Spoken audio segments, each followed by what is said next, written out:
of my life that lives through me, and the dark reflections from society.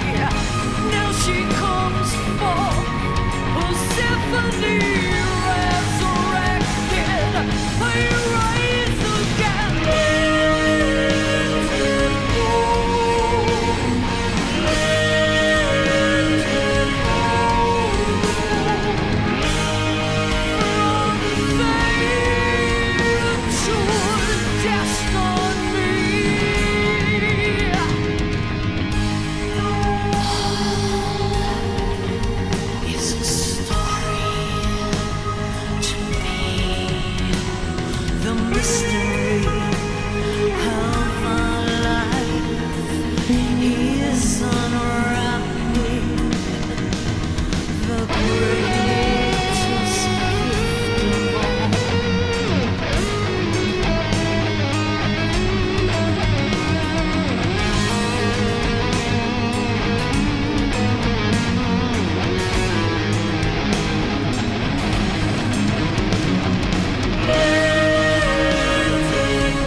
Hi, welcome to Solutio. This is Colin Davis, and it is June 23rd, 2026. And the websites are shadowtechalchemy.com, solutioalchemy.com, melissamarimovie.com, and melissamarimusic.com. So, here we are. And you know, today I was going to talk about this concept of living in the movie. And I also got a request by our friend Tommy to talk about active imagination, Jungian active imagination. I'm going to kind of put that together for you. And that video that you just saw with Melissa and I, that was our band, the O1 Experience.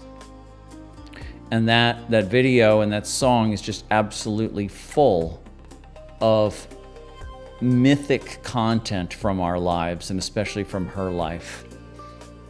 And we didn't even really know how much of what was contained in that song and in that video was going to be prophetic. And we had some understanding of what the song was about, and Persephone is in there, and Melissa's whole relationship with the archetype of Persephone, and this was known, and that's what's going on in there.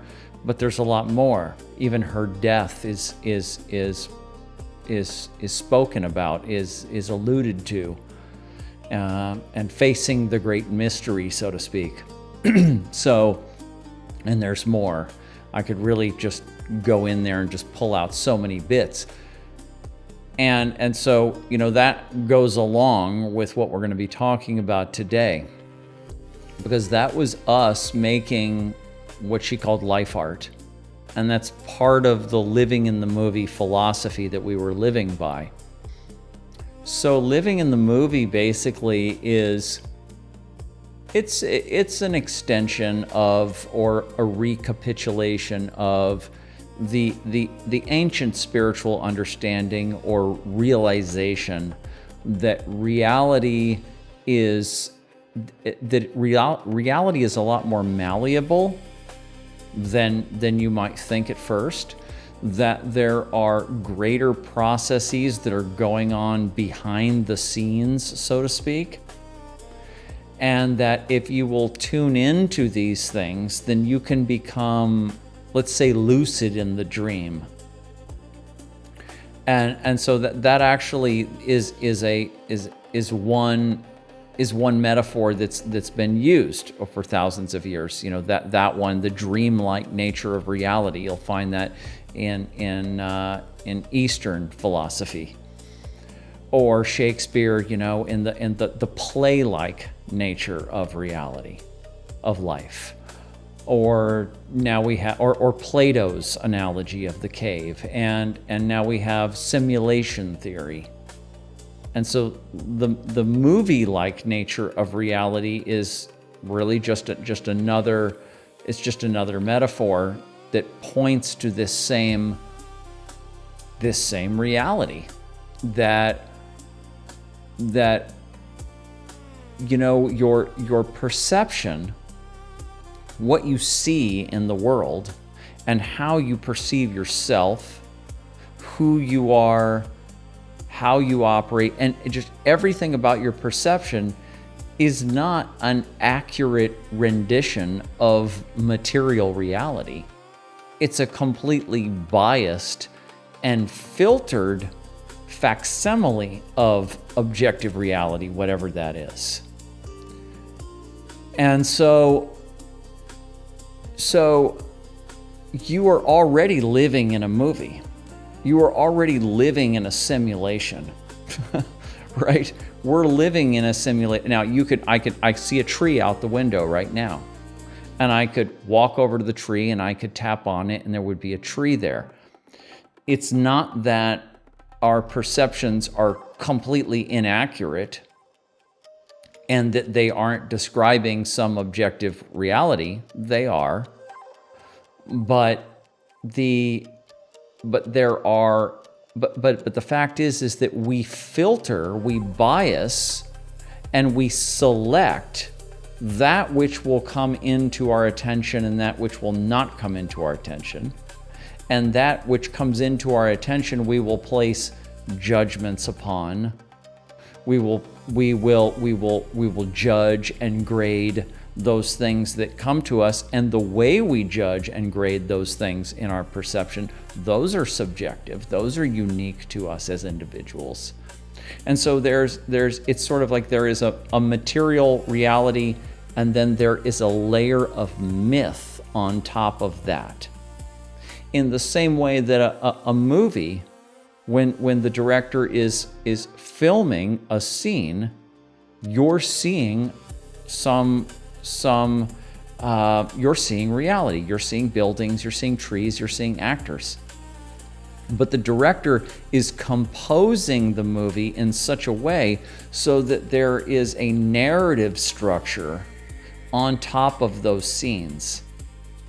There's narrative, there's symbolism, there's metaphor, there's myth, there's archetypal structure to every movie. A movie isn't just the director's, personal choices about, I think I'm going to put this in and then I'm going to put this in. No, that wouldn't be exciting. That wouldn't make a real movie. A movie is constrained by archetypal constraints, right? A movie is constrained by the elements of culture, by the elements of myth, by aesthetics that dictate this is the aesthetic quality that the movie or this scene has to go into, Otherwise, we're going to look at it and be like, this is just unnerving, this doesn't make sense, blah, blah, blah. So there's constraints that a good movie falls into, and it's just about improvising within those.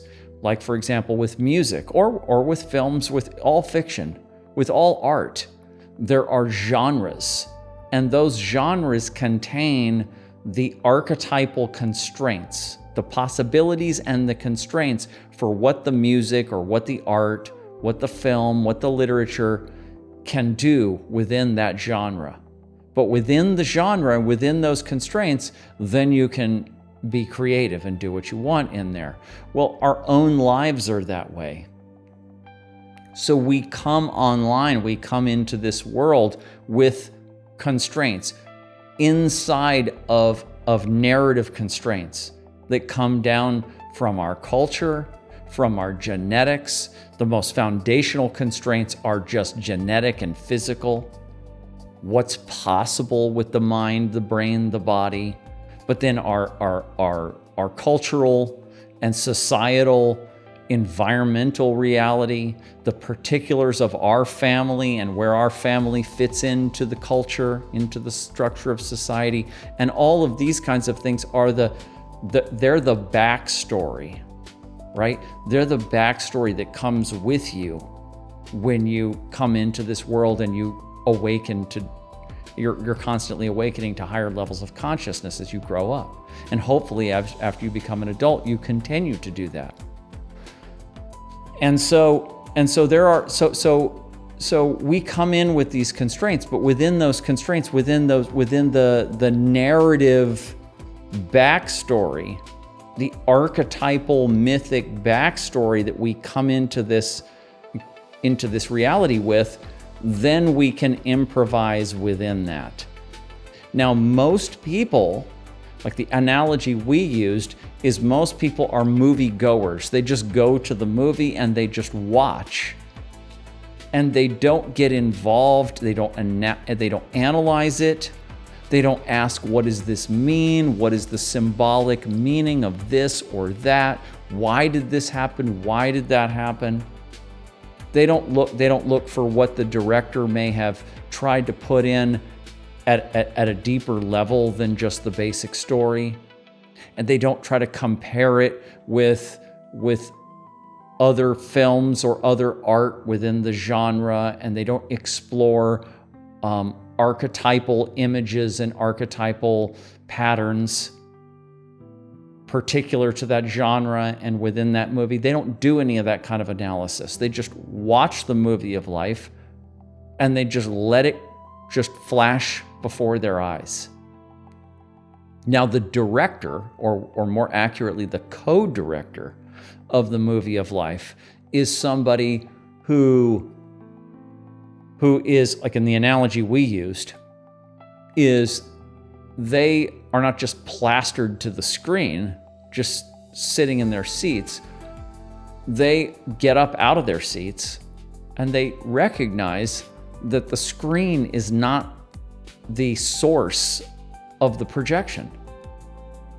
That the screen is the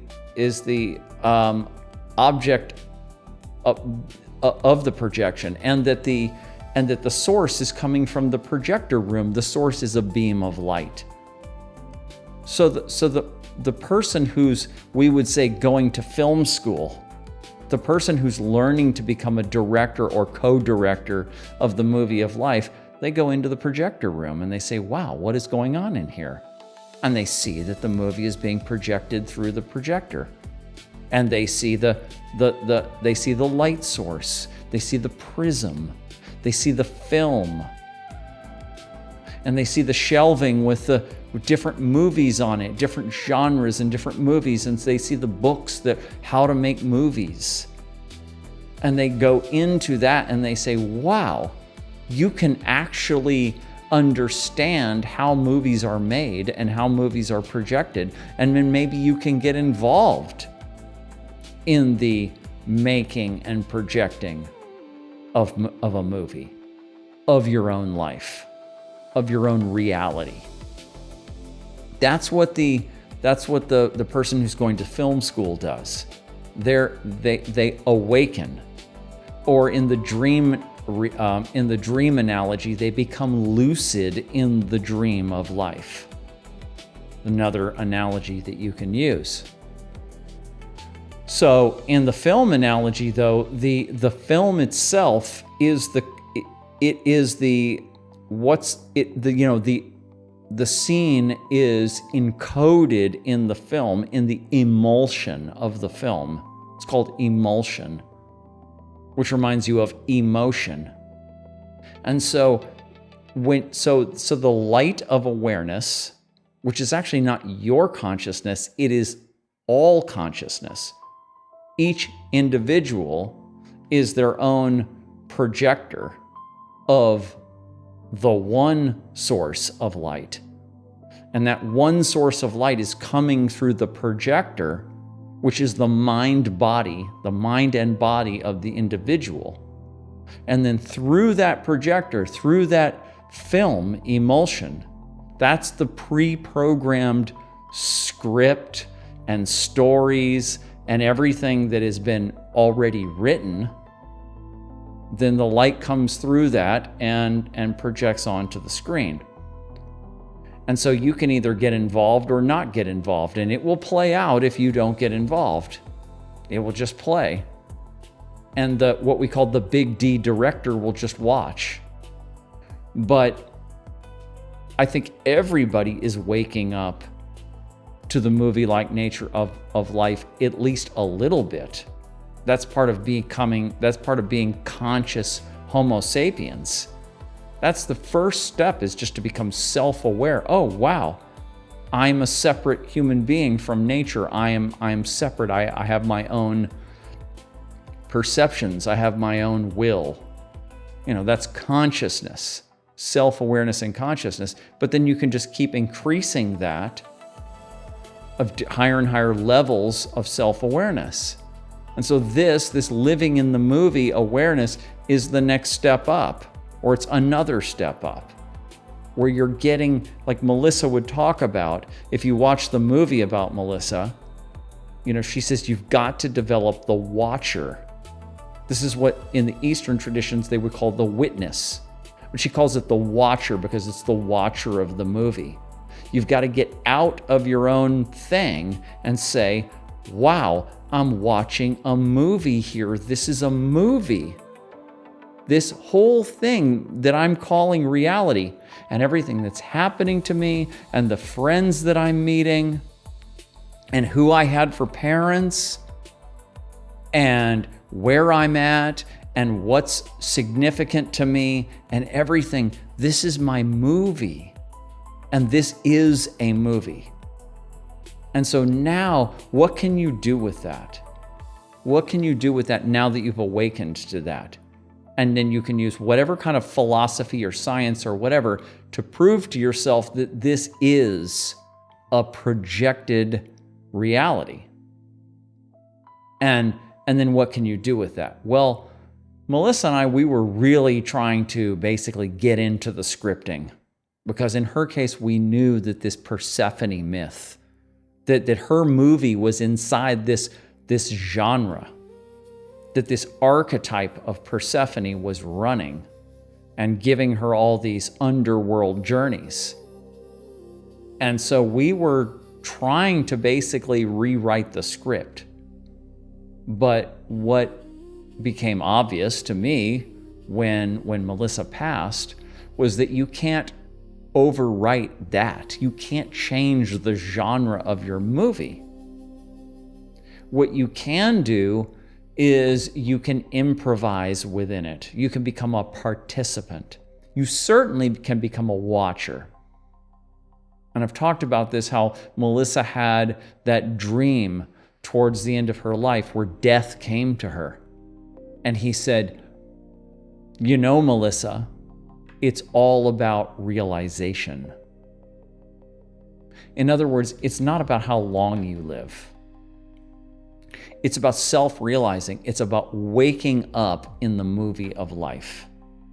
And that really, you don't really even have to do anything. as long as you just keep waking up to higher and higher levels of perception, then that's enough. I like how Bernardo Kastrup, the great current day philosopher, says we are all spies for God. Brahman, God, the one intelligence, is peering through us. And so you're already providing quite a lot of entertainment. But the more you can wake up, the more you can, then you are literally getting closer to God. Because then you are getting, you're more in the role of the watcher, which is what the one being is doing. So now, how does this play out practically? So this is a realization, and you can hold this realization, and you can just kind of constantly come back to this like a meditation. Every time something significant happens in life, first of all, be on the lookout for significance. Be on the lookout for meaning. Be on the lookout for symbolism, for synchronicity, right? Jung's understanding of synchronicity, where you have actions in the world and that come together that don't seem to be related. Acausal manifestations in life, and they don't seem to be related, but when you analyze them, you realize that there is a message being sent, that there is a symbolic meaning that is being given to you by you seeing the connection between these things. And so you're looking at synchronicity. Now, just coincidences are not synchronicities. There has to be a certain kind of numinosity behind them. But so you're looking at synchronicities, and you're recognizing the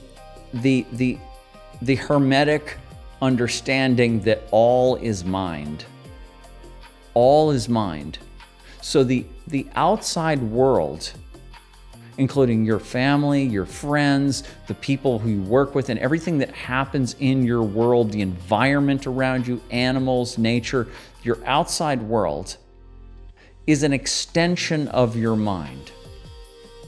The outside world has always been an extension of mind. Now, it's been recognized also that culture is an extension of mind. Yes, it is. But all of reality is an extension of mind. It's all mind. All there is mind. This is philosophical idealism. This is Bernardo Kastrup's analytic idealism. And so everything is happening inside of mind. It's all one mind. But if you can understand, like the Jungians will, if you go down the Jungian path, you will see the kind of interaction between your conscious ego and unconscious contents, complexes, archetypal flows, unconscious content, shadow material that's getting involved in your ego, and you will extend your perception of self from not just my conscious ego to my whole psyche, including everything that's showing up in my unconscious. And that's why you look at dreams in Jungian psychology, because they are showing you activity and dynamics in the unconscious. So if you're on the Jungian path, you're already recognizing that the ego, the conscious mind, is just one part of it all, and that there's a greater ecosystem in the unconscious psyche. But it's still imagined that the whole thing is kind of contained in your mind body. Mind is, whether you include conscious and unconscious, it's still in your field. And I don't know how most people imagine it, but is it like your auric like, field, or is it in here somewhere? Where is it? Is it in the brain? Where is the mind? Where is the psyche? It's not, it's not known, but it's sort of imagined that the personal mind is sort of, attached or in and around the body. But if you take this all is mind understanding and you take the Jungian understanding and you stretch it out, and Jung does do this. He has the collective unconscious, the objective psyche, it's called. But it's not so expressly stated. You have to dig in there to really get to the point of understanding that everything that happens in your outer world is part of your mental process, or it is part of mental process itself. It's part of the objective psyche, and that the dynamics inside you, in your personal mind, are a function of the collective psyche.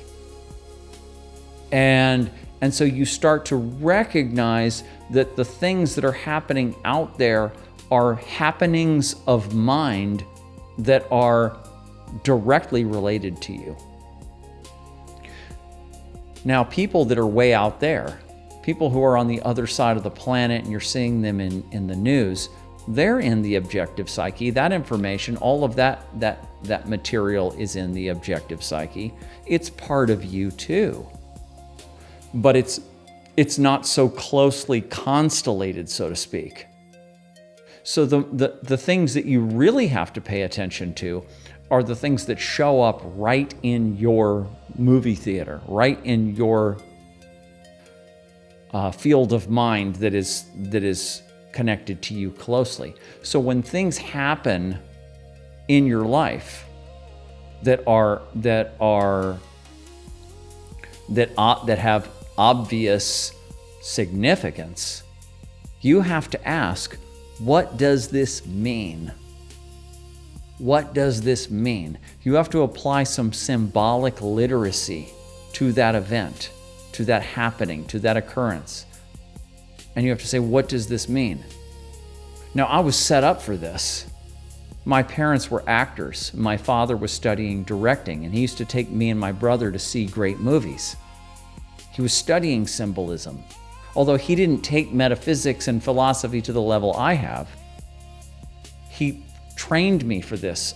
It was in my movie. This is in my movie that my father would have trained me for this kind of analysis. And we used to walk home from the movie theater with my brother, and he would say, you remember that scene? You remember that symbol? What does that mean? What does it mean? Because great directors are conscious of how they're putting together their movies. They're conscious of symbols and archetypes. And so they're putting that in there so we can figure it out. We can wake up to it. And so I was already taught to ask, what does this mean? So now that's what I do. I apply it to the movie of my life. And so I ask, and this is what Melissa and I did all the time. What does this mean? What is the significance of this? So when you do that, when you ask, what does this mean in your movie of life, you are getting involved in the movie making process. You're deepening your movie. You're adding layers you're adding symbolic and mythic layers to the movie. Right? So that's one of the things that you're doing, is that you're asking, what does this mean? You're looking at significant events and saying, what does this mean? And then if you have some training, if you have some mythic, symbolic literacy, so to speak, then you can start going, okay, well, how does this fit in with these greater archetypal patterns? What is the relationship between this happening in my life, this certain thing that happened in my life, and ancient mythic structures? Because what's happening in your life is in direct relationship to archetypal structuring down down through time. Like I was saying earlier, what happens in your movie is not just random stuff. It's within the constraints of the genre, of the archetypal patterning. So that's what you're doing. So you're waking up to the depth of things like this and making your own myth. You're making art out of your life. You're making life art. Now, I'll give you a couple examples of what happened to me recently. And for example, I was I'm trying to think about how this came about. I had a dream, and I've been having a lot of dreams lately. And I had a dream, and a character, a younger man, showed up in my dream, and I intuited that his name was Will. And this has to do with me and Melissa. We worked with these two archetypes, will and faith, the masculine and the feminine, and the animus and the anima, and everything that connects to that. You know, the sacred masculine, sacred feminine, everything that connects to that. And so, and Will showed up in my dream, and he was saying, you know, Colin, you're in a transition place in life right now, and you need to basically get focused. You need to get focused, figure out what you're going to do, and move on it. And then there was another character in the movie who was represented by a guy that I know from life. His name is Tilo. He's a friend of mine. He's an audio engineer, a German. And he represented a different kind of attitude. He's a go with the flow kind of guy. And I said to him, well, what do you think? And he said, well, I don't know. I'd have to hear more about what's going on and kind of have to figure it out. Well, you kind of have to just kind of go with the flow of these things. Totally different attitude. That's more on the faith side. And so that showed up. And so I woke up from that. And in the morning, I was like, okay, that was significant. That's a significant dream. And because these are archetypes that I've worked with. And I am in a transition place. And Will was telling me, I see you. You're in a transition. You need to get it figured out and start taking decisive action. And that's the masculine principle. That's the warrior principle. And the will principle. So I was thinking about it, and I was thinking, okay, well, is that right? You know, how do it's really both. The way I would what I would take away from that is those are two poles, those are two archetypal polarities, and you kind of want to stay in between the two of them. Sometimes you want to have focus and you want to take action, decisive action. And sometimes you want to go with the flow and just allow things to manifest in the time that they do, the Wu way. You want to do it the more Taoist way. And so I was thinking about this, and I was making breakfast in the morning, and then ding, I get a text from a guy who I met recently. His name is Tommy, and him and his friend have done some coaching with me, and I get texts from him every so often, and I respond. So he's in my field, he's in my movie, but he's kind of way out there. But he was constellated, so to speak. He came into my orbit. And he said, hey, Colin, you're looking for subjects to talk about on your podcast. Why don't you talk about active imagination, Jungian active imagination?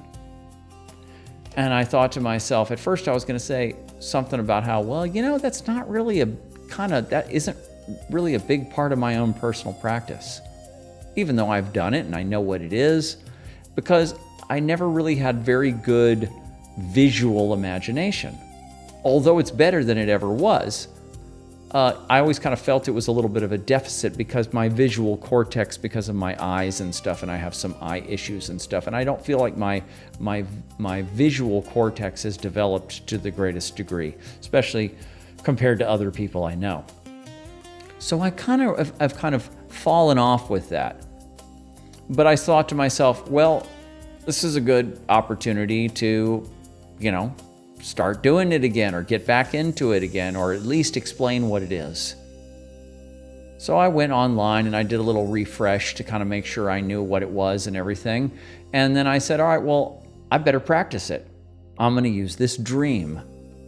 And I sat down with it and I did what you're supposed to do in active imagination. And I took the dream and I recalled the dream.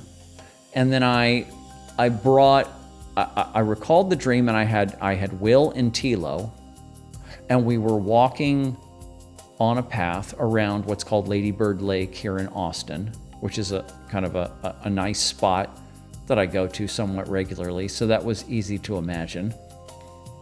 And we're walking and I'm talking to them and I'm like, okay, so what do we have here? What's going on here? What do you say, Will? What do you say, Tilo?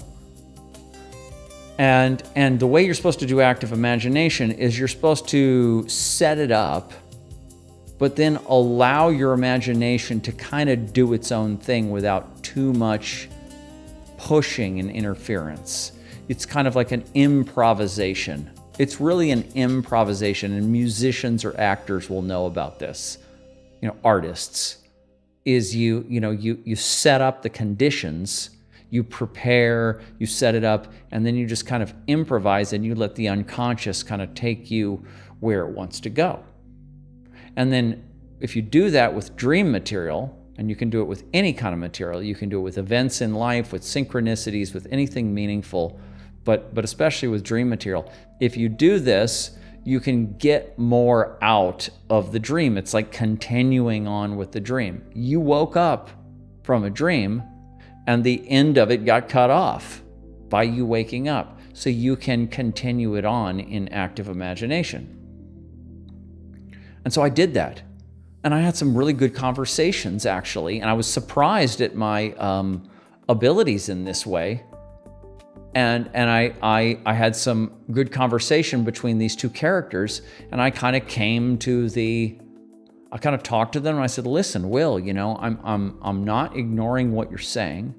And I said the same thing to Tilo, and I'm like, I'm not going to ignore what you're saying. I'm taking your advice, but I'm also going to take it within this larger frame here, and I'm going to try to balance it in a way that works, in a way that I think is the most balanced way. And they didn't seem to have a problem with that.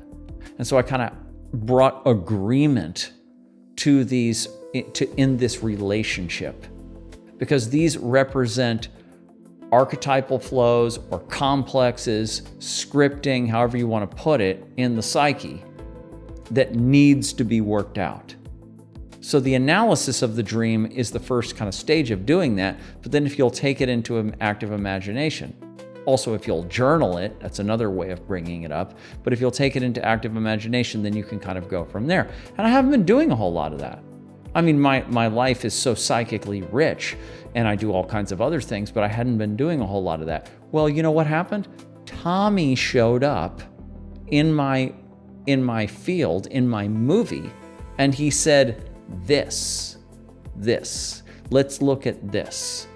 And instead of me saying, oh, no, I don't know about that, I said, well, this showed up in my movie synchronistically.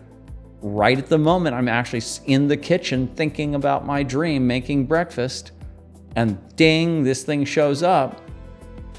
I'm like, okay, do it. So that's what you do in this practice.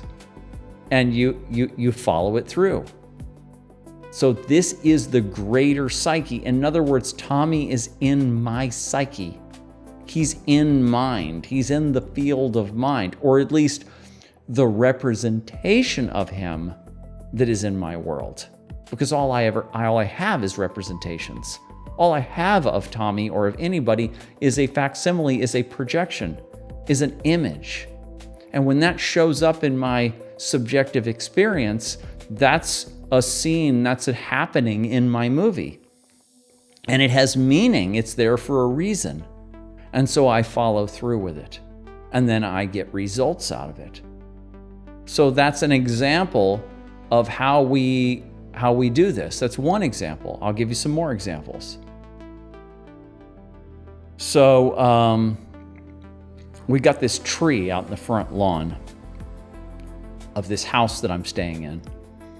And it is this magnificent oak tree, just magnificent, 120, 150 years old, whatever it is.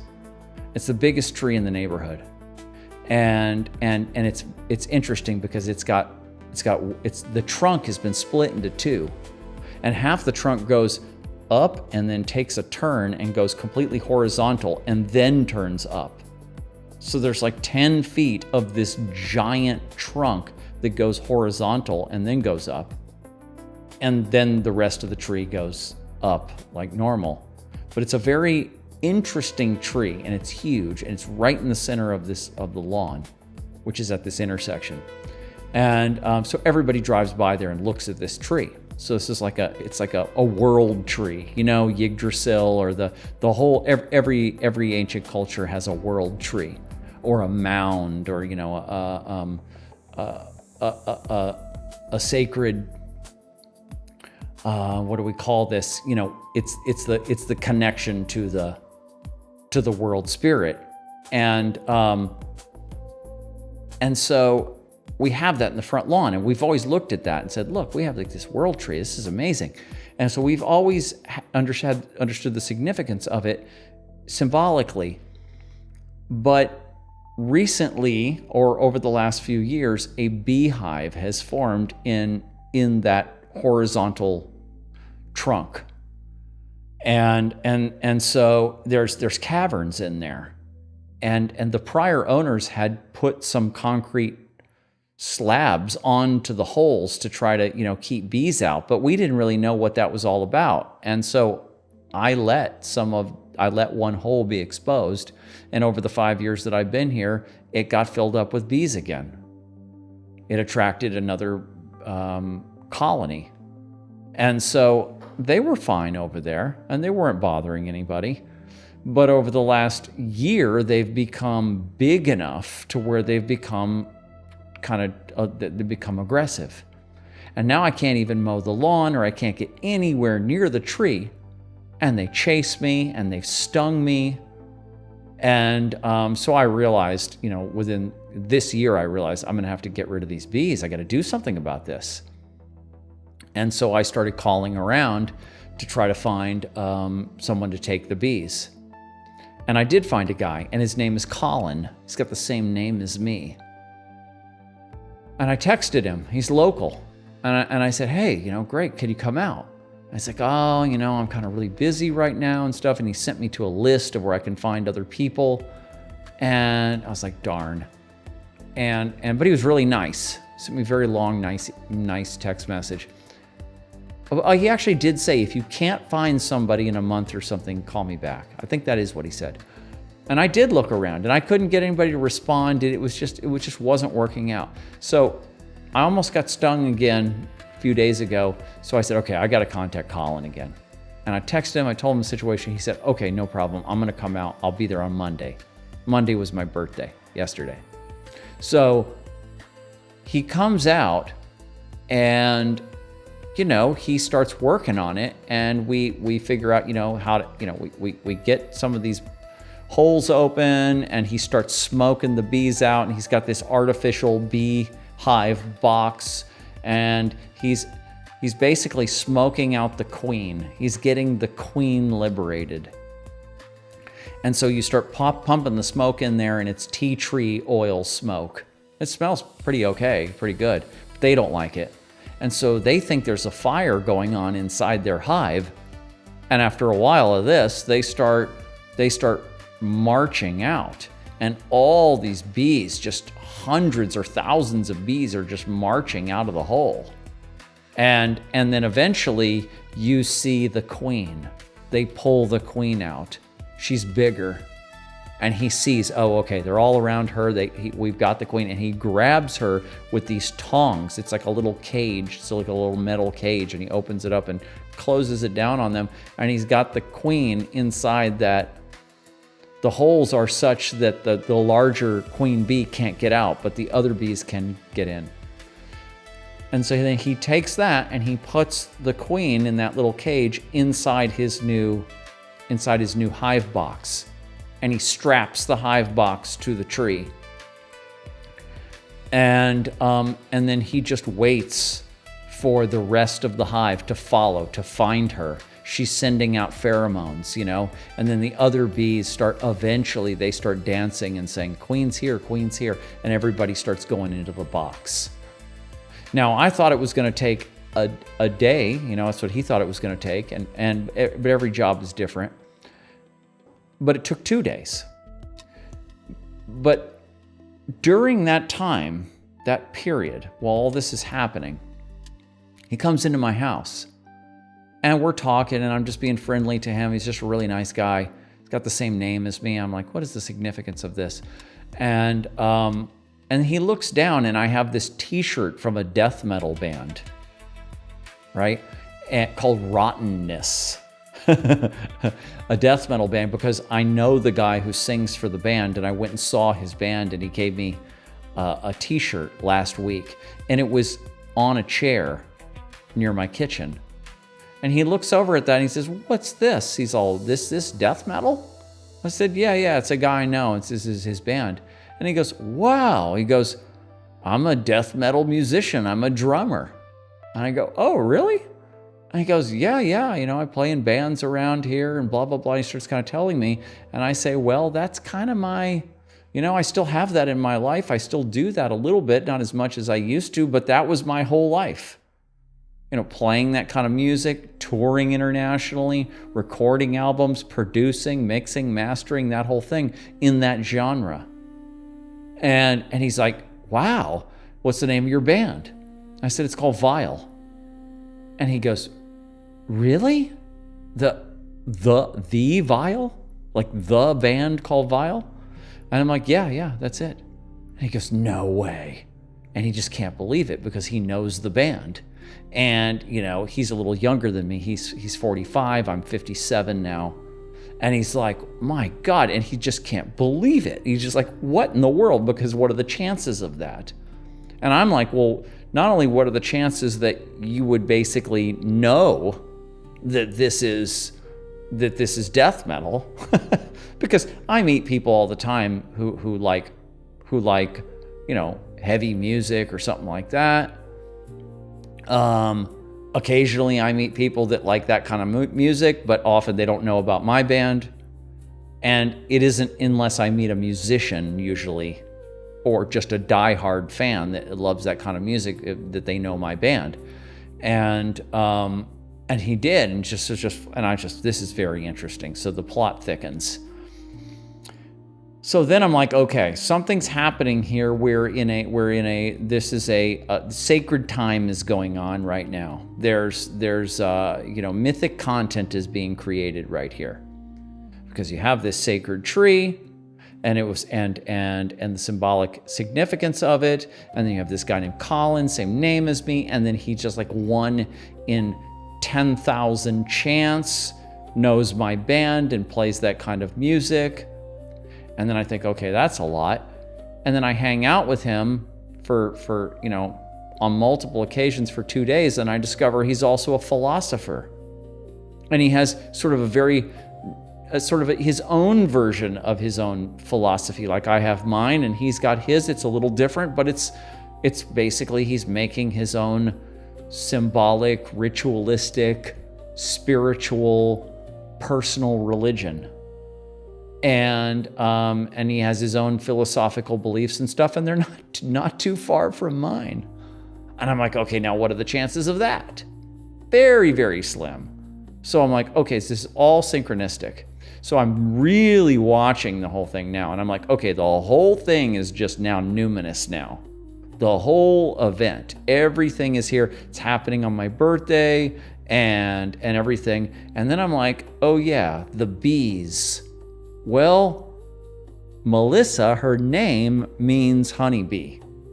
And the Melissa or the Melissae were bee priestesses, nature priestesses in Egypt and Greece.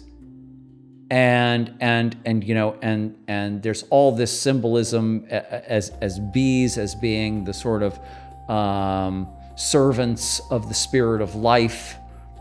And everything that goes on with these priestesses. And, we don't know a whole lot about them, but we know something about them. And Melissa knew that. She knew that there were bee priestesses named Melissa. And we all knew that Melissa was a mystic, and all of that. But so now I'm like, okay, so there's the significance of the bees and all these synchronicities that are happening. And so Colin represents an aspect of me. Obviously, he's linked to me. He has the same name, he plays the same music and all of this, and he's got a similar philosophy. I'm like, he obviously represents an aspect of me in my movie of life. And so I'm just mining it for more and more meaning, and I'm just circling around this thing, and what else can I pull? What other symbols are in here? And then I'm like, oh yeah, the world tree, and the bees that are in there, and the Melissa bees and all of this. And because my whole spirituality in life now, and my spiritual life is now organized around the spirit of Melissa. She's like the patron saint of my personal religion now. And so, I'm just looking at this. And so that's a lot. And then I go to this place that I've been going to recently. I've talked about it. It's a place called Casa de Luz Village in Austin. And it's like this little community center, or it's a little outdoor, I don't know how to call it, but it's very beautifully set up, and there's like holistic healers there, and there's a yoga studio there, and there's a cacao cafe there. And the owner has built this room, this little mini cafe and lounge is what it is, where he invites people to come up and have conversations, deep conversations. You don't even have to buy anything. It's just show up and talk. And so I've been going there. It's incredible. I can't believe I found this place. And it's called the Singularity Thought House. So the singularity, the 0 point, and, the one, and all of this. And of course it goes right to the world tree and everything, and all that. And me and Wyo, the owner, I get along with him, and we've talked about the significance of the name Singularity and all of this. So I'm there, and there's a woman that I'm friends with there, Kit, and they were having like a New Age event. It's not usually a New Age kind of a place. It's more of a therapeutic kind of philosophical kind of place. But on Monday nights, they have this New Age thing that they do there. Somebody sponsors that. And we were like, this isn't really our thing. And so we walked out of there, and then we walked across the street to the park, and she has this little dog. And so the dog's running around in the park, and we're just talking about her life or whatever's going on. And I was talking a little bit about the symbolism of the tree and what's going on with the bees and all of this. Not a whole lot, but I was, approaching it a little bit.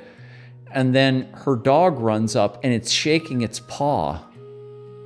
And she's like, oh my God, my dog, what's wrong? And we think that it has it's caught something in its paw, something that's hurting it, like a thorn or something. And so I reach down and I pick up the dog's paw, and there's 2 bees stuck to the dog's paw with honey. So the dog has found these, has got into a hive, or a part of a hive was already attacked, and there were on the ground, it was like some pieces of bark. And then these 2 half-alive bees, because she had stomped on them and stuff. And this honey. Oh, it's just covered with honey. And so I pull them off the dog's paw, and I bury the bees in the ground. And I'm saying to myself, my God, add that now. Add that to the to this stacked level of synchronicity that's going on around the bees and the tree and Colin and all of this stuff that's going on. And it's just, this is true synchronicity. This is when Jung talks about synchronicity, when you get this kind of layering of coincidence after coincidence after coincidence that all point to a mythic theme, to an archetype or mythic theme. You're experiencing feedback from the objective psyche. The objective psyche is speaking to you, right? And so it's showing you the interaction between the personal psyche and the collective psyche, the objective psyche, the outer movie and the inner movie. And these events are connecting them, and they're showing you. And your job is to say, what does this mean? What is this? What does this mean? And what you're going to find with a symbol, like what Jung talks about, a symbol is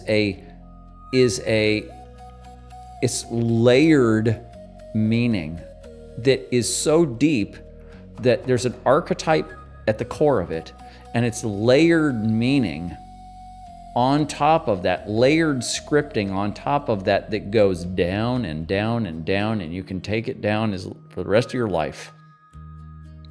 A cross, whether a Celtic cross or a Christian cross, that's a symbol.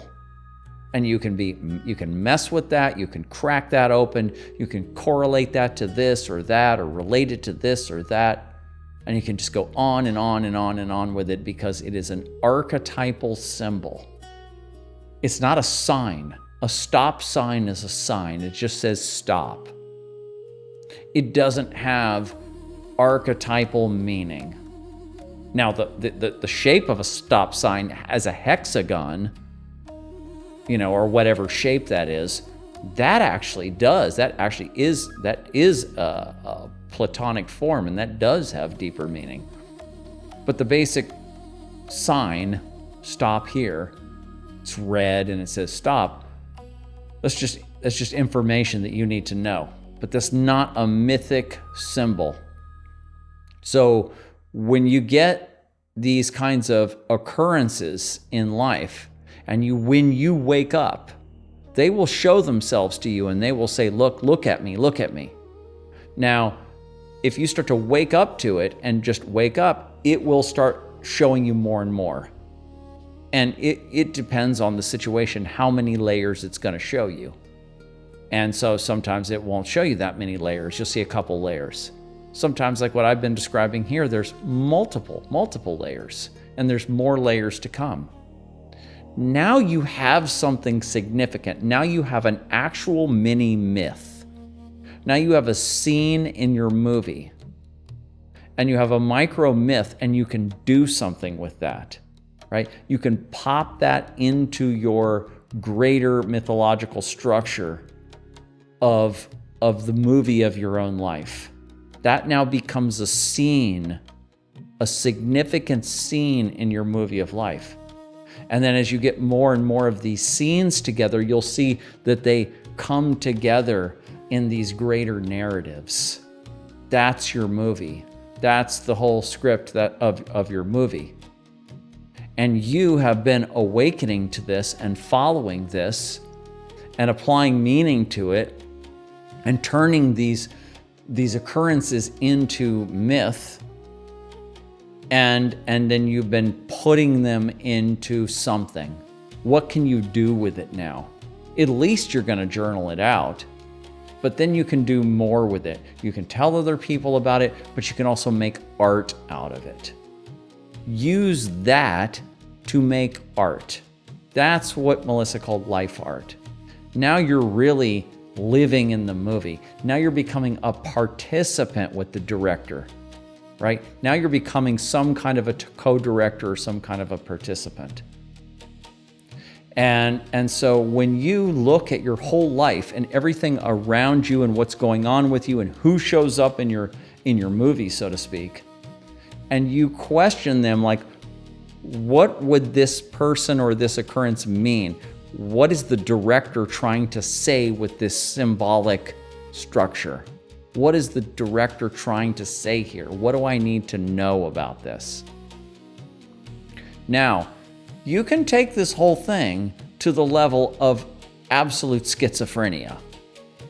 You can take this to the level of psychosis, right? And it's not that psychosis isn't its own form of art. It is. But it's very chaotic. And people do this. People come up with all kinds of just ridiculous stories. And they allow this unconscious content to come up, and then they concretize it. That's the issue. That's what you don't want to do. You don't want to concretize this and turn it into reality. You know, a voice came to you, right? You got a download, and then you overlay the Pleiadians are communicating with me, right? And then you put that in your movie, and now you tell everybody that you that you are an emissary for the, you know, an ambassador for the Pleiadian star system or whatever. You're creating myth there, but you're creating myth to create a new identity. That's all about you creating an identity for yourself. And so you create a fantastical identity. And then you put that art piece, you put that into the real world, and you proclaim that it's real, that it's not an art piece. No, this isn't just my art piece of I talk to the Pleiadians. I really do talk to the Pleiadians. And you could pay me $300 an hour and I'll talk to them about you. And you turn that into, you concretize that. And so that's what you're not doing with this process. You're not doing that. And you're not allowing all of this, just all unconscious material. You're not just taking everything that looks like it has some kind of mythological significance and saying, oh, that, and then amplifying it. It's called amplification in dream analysis, right? When you take a dream and then you analyze it and open it up and pull it apart, that's called amplification, where you can amplify anything and you will create a very kind of psychotic life or worldview for yourself. So we're not doing that though. We're life artists. And an artist knows the boundaries between their art and the secular side of life, let's say, right? The artist knows that there's a container for the art. The artist knows that it is a representation of something ineffable, something that is beyond this material world, something that is beyond human perception. And so they know that art is metaphor. Art is symbolism, art is metaphor. It's pointing to something, but it isn't the thing itself. You hear that? Art is pointing to something, but it isn't, you know, that's what makes it symbolic. And when you take something and you turn it into your identity and then your career and all of that, you're concretizing it, is what they say in the Jungian system. So we're not doing that. So this is a careful kind of a thing. We're being true artists about the whole thing. But I'm not going to be confused by the things that are going on with the tree out here and the bees. And I'm not going to be confused by it and turn it into some kind of I'm not going to turn it into a myth that I'm going to then go out in the world and proclaim as material reality. I'm going to keep it in the domain of myth and personal meaning and my own subjective world. It has archetypal roots, but it is my subjective world. So that's how we're creating life art. That's how we're living in the movie of life. Now, there's one more thing I want to mention on this, and that is that when you start to go into this direction, you start to awaken to different, levels of perception. It is natural to think that, well, if I can get to these higher levels of perception, well, then maybe I can re-script my movie. And I talked about that. I think I did mention this, it's what you want to do is be more of an improviser. be more of a watcher, be more of a connoisseur, and don't think that you can play God, because you're not the big D director, so to speak. And so you kind of have to have a very, you have to have an open relationship with the director, and take what you can get, and not think that you can play God and re-script your whole movie from top to bottom and all of that, or whatever you're trying to do with it. Use it as a magic trick. Use it as a magic trick, and you can do magic tricks. I don't really mess with that kind of stuff though, with magic as it's known, really. So to use the psyche to affect material reality, or to affect other people and cause them to do things that they wouldn't ordinarily do, that's possible, but I don't mess with that. That's not living in them. I guess you could make that your life art, I guess you could make that your life art, but that's the whole living in the movie understanding. And so that's how that goes. There was a chapter in Shadowtech, not the digital version, but in the paperback version of Shadowtech. The last chapter is called Living in the Movie, and that's when we first put out this metaphor. So that would have been 2015. And it kind of falls out of my mind, and I come back to it, and then but the more I stay with it, the more it shows itself, and it's just so rich and so amazing. And it's like, what else do you need? What else do you need? It's like it's just as rich as could possibly be. So that was that, and then I think I talked a little bit about active imagination in there. So Tommy wanted to hear about active imagination. So if he listens to this, then there will be something about it there, and then you can you can easily just do your own online research, and use an AI program, or just do some Google searching and see what's going on.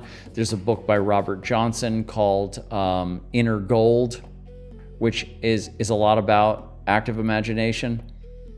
And so there's plenty of material out there on it. But what I described to you, where you take a dream and you just sort of allow a dream to kind of, pull it back into your imagination when you're awake, and then allow it to take you somewhere, and allow the characters in the dream to say and do things on their own, and just kind of follow along and see where they go. Then that's the most basic form of it. You can put it into art too, making art out of it. Art therapy, of whatever kind, is also part of that process. Journaling, stream of consciousness journaling, it's all kind of in the same kind of category as active imagination. So that's what that is. So there we go. Let me see what time it is right now. It is now 9:09, so that's great. So that was like that's what I kind of intended to do, is a little presentation. Now let's see what you guys have been saying in the chat. So hello to everybody in the chat. Hi everyone. Thanks for saying hi. Thanks for saying happy birthday, and hi Dana, and JG Gunner, and everybody else. Theo, everybody that's in there, and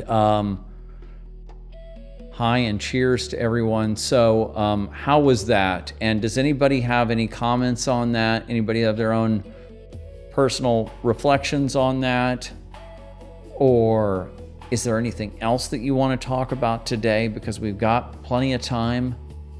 And if anybody wants to call in, that's possible too. The call-in number is in the YouTube description. And so if you're in the US, there's a US number, or if you're international, there's a WhatsApp number. And you can just text me through WhatsApp. It'll show up on this phone, and then I'll call you back. And so we can do that if anybody wants to. We talked to Dana last week, and so if Theo or anybody else wants to call in, that would be cool. And I'm actually gonna pull up, while I'm kind of waiting to see what you guys want to do. Is there anything else in my notes? I'm looking through them now, because I've been actually making some art about around these things that have been going on, that I've been talking to you about. So I've been having these synchronicities, and and relating them to the whole process of living in the movie. And then I've been talking to Claude, the AI program, about it. And I've been using him as a conversational partner. And he's not as good as a human, but he's better than a human that doesn't know anything about this stuff. Because he knows enough about this, about Jungian psychology and philosophy and all of that to have some kind of discussion. And he comes up with some pretty good ideas, actually.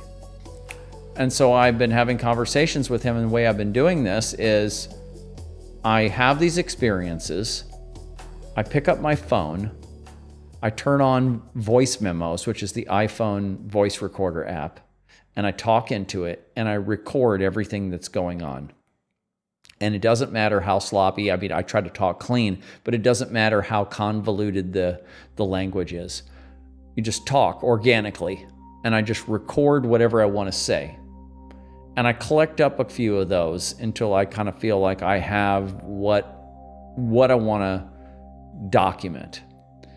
Then I've been using Evernote, which is this program that I've been using to keep notes. It's fallen apart. I don't use it as much for most things, but I've been using it for this one thing lately, and that is that you can start a new note, and then you can drop an audio file into it, and it will AI transcribe it for you. It will do voice-to-text transcription for you. And so, I'm on the old plan, which is like $5 a month, and so it's really worth it. I drop my audio files of my narration into it. It transcribes it. Then I go over to Claude, and I got the pro plan with Claude, and I go in there and I copy and paste from the Evernote transcription into Claude, and I say, Claude, clean this up. And I tell him how much I want it cleaned up. Sometimes I say, I want you to just accurately transcribe this and just fix any grammar issues, but keep everything essentially the same. Or other times I say, summarize it a little bit, try to trim down and remove some redundancy. I a lot of times say that.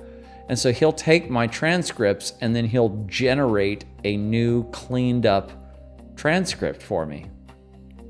Then I'll save that into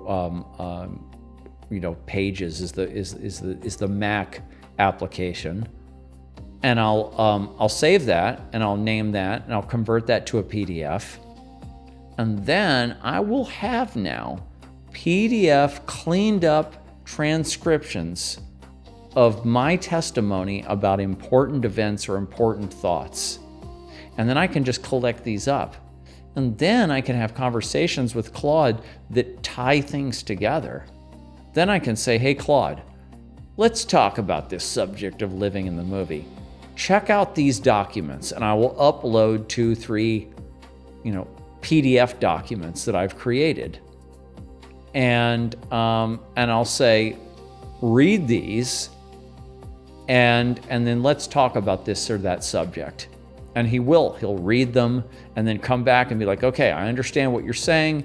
Here's a summary. This is what I think you're saying. And I'm like, yes or no. And we have a conversation based on that. And then I can even take that, the conversation that we have after I've, educated him about some subject, then we can have a conversation about it. And then I can even turn that into text or voice or whatever. And so I can just do these generations of creative analysis with this computer program. And it's, for me, it's very easy because all I have to do is record audio into my phone. I don't even have to, get on there and my typing is like, okay, I can type okay, but not that great. I make plenty of mistakes. I have to go back and fix mistakes and stuff. I don't have to mess with that. I mean, I still type, I still write normally, but with a lot of this stuff, it just comes to me and I just speak it, and then I can transcribe it, and then I can talk to Claude about it or have him clean it up, and it's just so beautiful. And so that's what I've been doing that lately. I've also been working on these papers because I got this workshop coming up in, it's coming fast now. It's coming up in, what is it? It's coming up in less than 3 weeks now. So, and I've been working on these documents for this workshop and this keynote presentation. So I've been working on that. And that'll be a good thing to do that workshop in person and then get, kind of figure out where I'm at with teaching this kind of material. Let me see what you guys are saying. Balance, right place, right time, compartmentalize.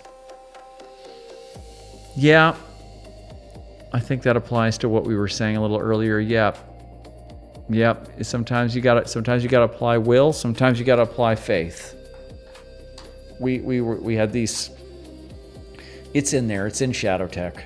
It's in the first chapter, the 0 and the 1, where we first introduced will and faith, the two sides of creation, the masculine and feminine sides of creation, and then we had the masculine and feminine sides of destruction. The feminine side is entropy, and the masculine side is what we called the archetype of the virus, or active destructive agency, we called it. And so those two together, entropy and destructive agency, or the virus, are the dark side, the shadow side, the destructive side of the coin. Oh yeah, there's one more thing I wanted to add to the whole story about the tree and everything. Just thought of this. That here's another thing. Here's another layer. Watch this. So the guy's taking care of the tree, and I'm coming in and out of the house, and he's coming back and forth over a couple of days, and I'm thinking to myself about the significance of the whole thing, and I realized that I should get some of the honey out of the tree. And so I asked him, hey, do you think you can get in there? And do you think you can get in there and get me some of that honey? Because we had this philosophical conversation. He already knew kind of like my depth and stuff. And I said, because I'm going to take that, I'm going to put that on my Melissa altar and use that. And he's like, oh yeah, I get it. And so he grabbed a bunch, and we filled up a mason jar with honeycomb. And there's, a couple inches of honey at the bottom of it. There were actually some bees in there, and I had to pull the top off of it and allow the bees to come back out. They were all covered with honey, and they had to get out slowly and get the honey off their wings, which they did actually.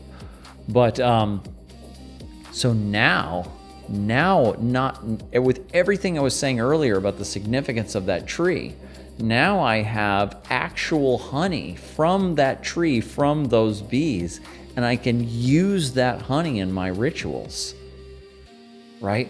So that is completely religiously significant. That is how religious ritual is created. And I say religion, when I say religion, I'm saying it in the archetypal definition of the term, right? The way Mircea Eliade would use it, homo religiosus, right?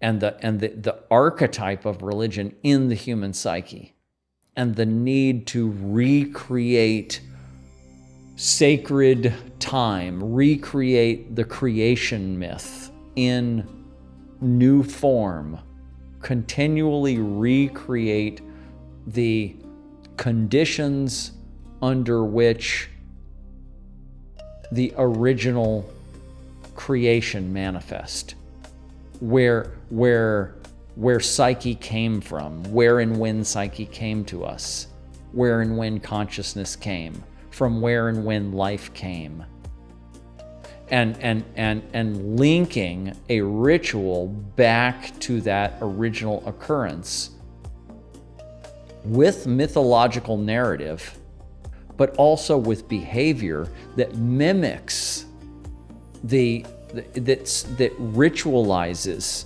that behaviorally symbolizes the original conditions, the original creation conditions of whatever it is. of the creation of the earth, or the creation of the tribe, or Jesus's life and death, or whatever it is, whatever significance, whatever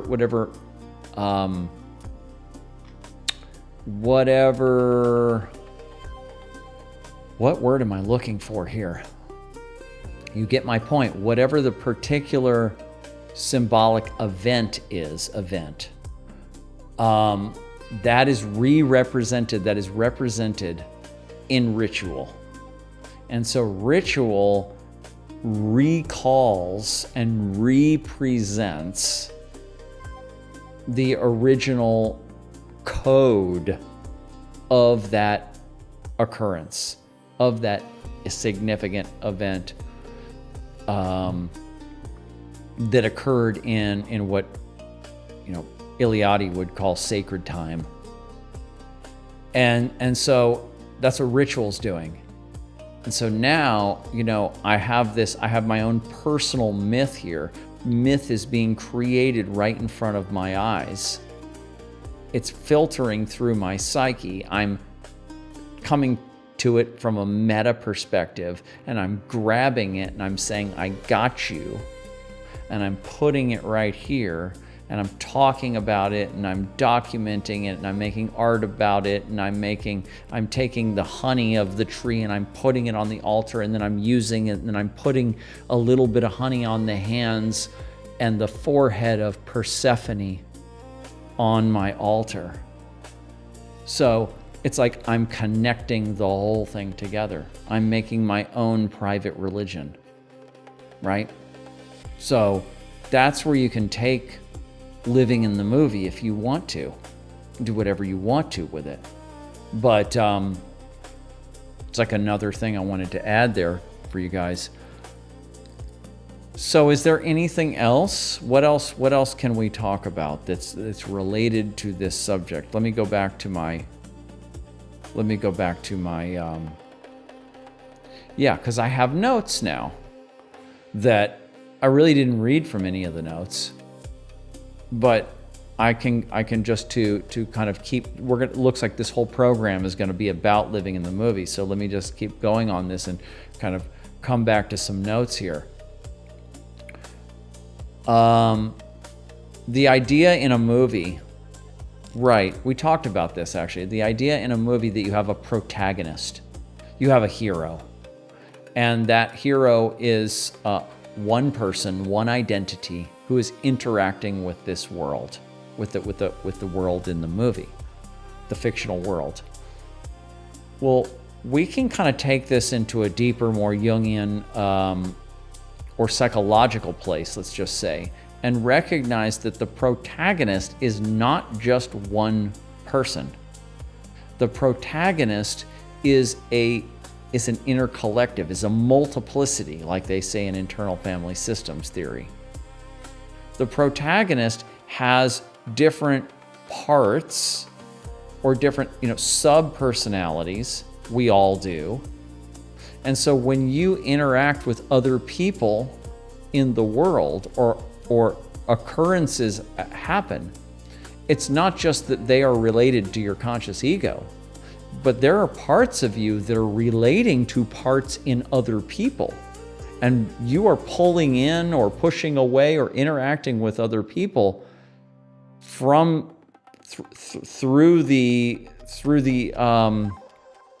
influence of these inner parts. So you're a collective, and your collective is interfacing with the greater ecosystem of mind. It's not just you as a solid individual interfacing with the greater mind. It is a whole. It's an inner family. It's an inner collective. And in fact, it's not just a family, it's a gigantic community. And that whole community is pushing and pulling and reading and writing and influencing the greater, being involved in the environment. So you got to wake up to this level of things too. It's not just you. Oh, we got Stephanie. Hi, Stephanie. I heard someone today speaking of AI, artificial intelligence, but they said we're coming into alchemical intelligence. That's good. Oh, that's good, actually. AI, alchemical intelligence. Well, that's what we're talking about today. That's what today's program has all been about, this alchemical practice that Melissa and I called living in the movie. And this is it. This is doing alchemy. We're doing alchemy. This is 21st century alchemy, we called it. I mean, this is not really 21st century, just the movie analogy is 20th century, I guess. But yeah, so, yeah, but guys, so it's, this thing, so being an alchemist, let's talk about this. Being an alchemist this is a balance of will and faith. It really is right there, walking the line between will and faith, because you have to use a lot of will to you have to use will when it comes to working on yourself, when it comes to analyzing yourself, when it comes to taking responsibility. Like Melissa said, we have to take 100% responsibility for everything that happens to you and through you. You take 100% responsibility for everything that happens to you and through you. Obviously, that everything that happens through you, like your own emotions, your own reactivity, your own behavior, your own perceptions, that's your responsibility, obviously. I know a lot of people are not even able to take responsibility for their own behavior and their own thoughts and feelings. But obviously, that's number one. But then you have to take responsibility for everything that happens to you. And that's what I was saying earlier, is the greater collective. This is all one ecosystem of mind. And whenever someone or something happens to you in the world, that's a function. It's further out than just the personal psyche. It's one click out, but it's showing up in your movie. And so there's significance there, and it's part of your psychic programming. It's part of your movie, and you need to figure out, what does that mean? So you have to take responsibility for the things that happen to you in life and the things that come to you. But so that takes a certain kind of will to stay on that and to not fall asleep from that and not to go, oh, no, I can't do that. I can't take responsibility for that. So that takes a certain amount of will and courage and stamina to be able to do that. It takes a certain amount of will to go into yourself in depth.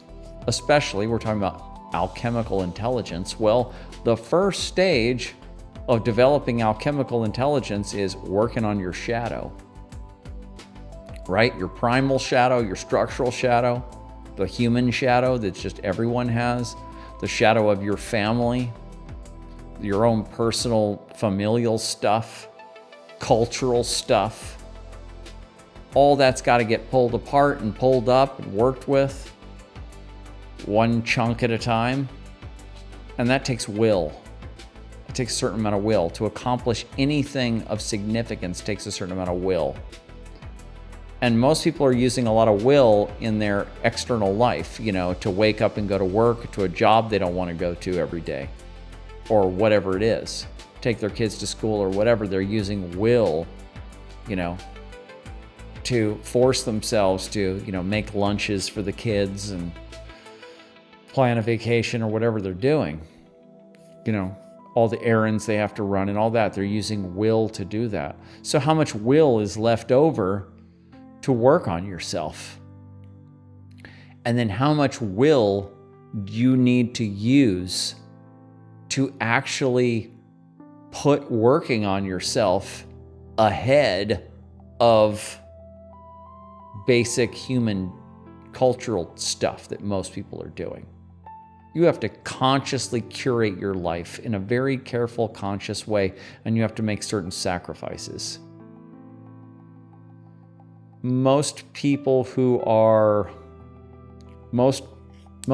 really on the art side or the philosophy side or the spiritual side, a lot of them, I won't say most, but a lot of them actually, it's very common for people who take that super seriously to actually put that ahead of their own family.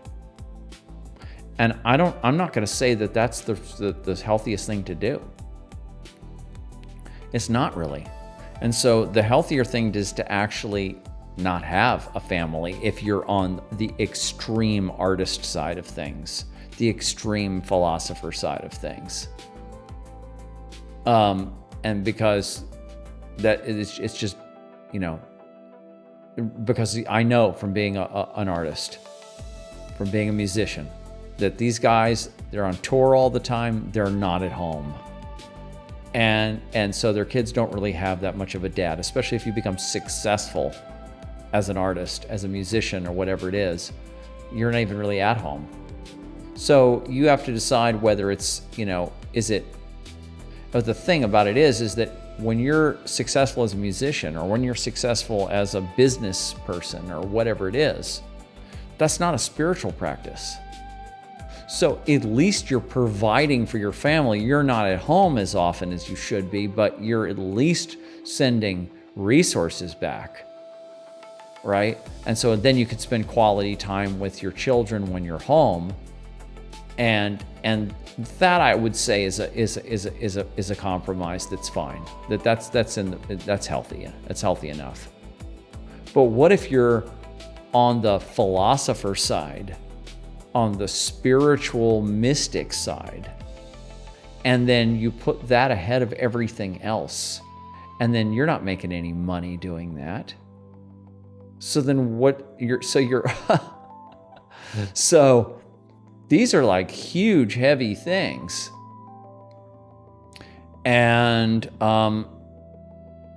but regardless of where family and that kind of thing comes in, you have to make some pretty big decisions when you go on the spiritual path, when you go on the alchemical path. And a lot of people actually go on this path after their kids have left home. That's very beautiful, actually. That's really appropriate, actually. It's kind of like in India and places, you have your materialistic life, you have your career life, you have your ambition life, you have your family life. And then when you get into your 50s, when your kids are grown up and you've nurtured them, then you explore your spiritual path. I think that's fantastic, right? So, but regardless of all that, you have to make some serious decisions about where you put value and where you're going to put your attention. And, I know about people who are living a very spiritual life, and they have a very simple life, and they still do have kids, and they're more on the like homesteader, farmer kind of tip of things. And their life is simple, and they are living a spiritual life, and they're farmers, or they're homesteaders, and they're ranchers or whatever, or they have a home business of some kind that works for them, and so then they're still able to have plenty of time for their spiritual practice and all of that, and they can still have their family, and it can work, but it has to be curated. And so whatever your situation in life is, you really have to if you're on this path, you really have to think very carefully. Now, I can imagine a future where there's a lot more people doing this, and there's people who are living in intentional communities that are very focused on spiritual development, and people are helping to raise each other's children, and they're contributing to the community labor and all of that, and they're keeping the overhead very low, and they're living more simplistically, and you're able to have everything, not a whole lot of material wealth and gadgets and stuff, but you're able to have anything that really matters. So I can see how it can all be done. But right now, while we're still kind of in the matrix, so to speak, we really have to think about how am I going to actually have a spiritually, how am I going to develop myself and have the kind of time that it takes to read and study and introspect and journal and maybe engage in therapy or whatever kind of other work that we're doing with other people in this path, and develop and have conversations with your partner, have an alchemical relationship, and spend a lot of time and energy on all that developmental stuff. That's very conscious. You have to do that consciously. And so that requires certain conscious decisions and will. But it also requires the faith. You have to have a lot of faith to go on that path too. And you have to, when you're not, like the average person is thinking about their retirement plan and how much money am I going to have for retirement. This kind of person is not even thinking about that. They're living on faith. It's like I am at the point in life, especially after losing Melissa, where I don't care one bit how long I live. I don't need to live another day. I mean, give me a few days, please. Give me a few days to put my things together, to sort through my hard drives and stuff and figure out the stuff I want to keep and not keep and what's going to get passed on and what's not. And then I can go. I don't need to pull my hair out, trying to figure out how long I'm going to live and how much money I'm going to need and my health care and blah, blah, blah. Now, I don't want to have I don't want to just be, suffering and pain in a ditch somewhere, but I'm not putting a whole lot of energy into prolonging my life and all of that. And I'm just living on faith that as long as I stay on this path and I continue to develop inwardly and I continue to give back to other people and be of greatest service that I can to other people in my particular area, what I'm here to do, well, then I'll be taken care of and everything that happens will be fine. And so that's the faith side of things. And that has to come in too. So, but this is this path is a very, to me, it is not any more, in fact, it is a lot less frustrating, and it is a lot less scary, and it is a lot less anxious than the normal matrix path. But you don't get what matrix people actually, they get what they think are reassurances. They think they're getting reassurance. They think they have all their insurance policies and they have all these conveniences and they have everything all set up and everything the way they think they're supposed to. And that doesn't even really matter most of the time. You realize that. Because you can't imagine how things are really going to unfold. Stephanie says, in Disclosure Day, possible spoiler, I saw the movie too. Did you notice that the mission required a man and woman? One could speak and the other translate. That was an alchemical connection in a way. Yes, it absolutely was, and I totally recognized that their relationship was the alchemical wedding, and that was going on. I totally recognized that, and I was just like, yep. I was happy with the movie, actually. The very beginning was very odd, but I have a explanation for that. And then the very end, I felt sucked. I won't tell people what happened at the end, but to me, the most awesome parts of the movie were about these people's psychic abilities and how they kept on getting deeper and deeper into their own psyches, and their own personalities became deeper and deeper. And the acting, even in the beginning, wasn't so good, and then the acting got deeper. It was as if the director was saying, I want you to kind of be superficial Hollywood-ish, and then I want you to be really deep. I want you to, move in this direction, progress, develop. And there was some, there was some typical kind of Hollywood stuff, like you need a car chase and all of that. There wasn't much of a love scene or anything, but there was a lot of other elements that are very Hollywoodish, and they were in there, but they were done very well. The acting was good. And I cried a lot, actually, but I'm very emotional now because after the whole thing, losing Melissa, I'm just so emotional now. I just am way more emotional than I ever was. And, but then I just, so the alien part of it to me was like, yawn, alien lore, Western alien lore about UFOs and the government talking to aliens and hiding secrets. Come on, man. There's nothing new there. But the psychic capacities of these people and the alchemical aspect, like Stephanie noticed, that was cool. Would you consider spiritual practice in the Jungian sense being the same as individuation? Yes, definitely. Individuation is a spiritual practice. Absolutely. It is the most spiritual practice. I can't think of anything more spiritual than Jungian individuation. I would say it's the archetype of spiritual practice in the alchemical sense, because you can have spiritual practice. There's different varieties of spiritual practice, as you all know, and you can be, you can even follow one of the monotheistic religions and have deep spiritual practice that still some people it works for them, and it has worked for people for a long time.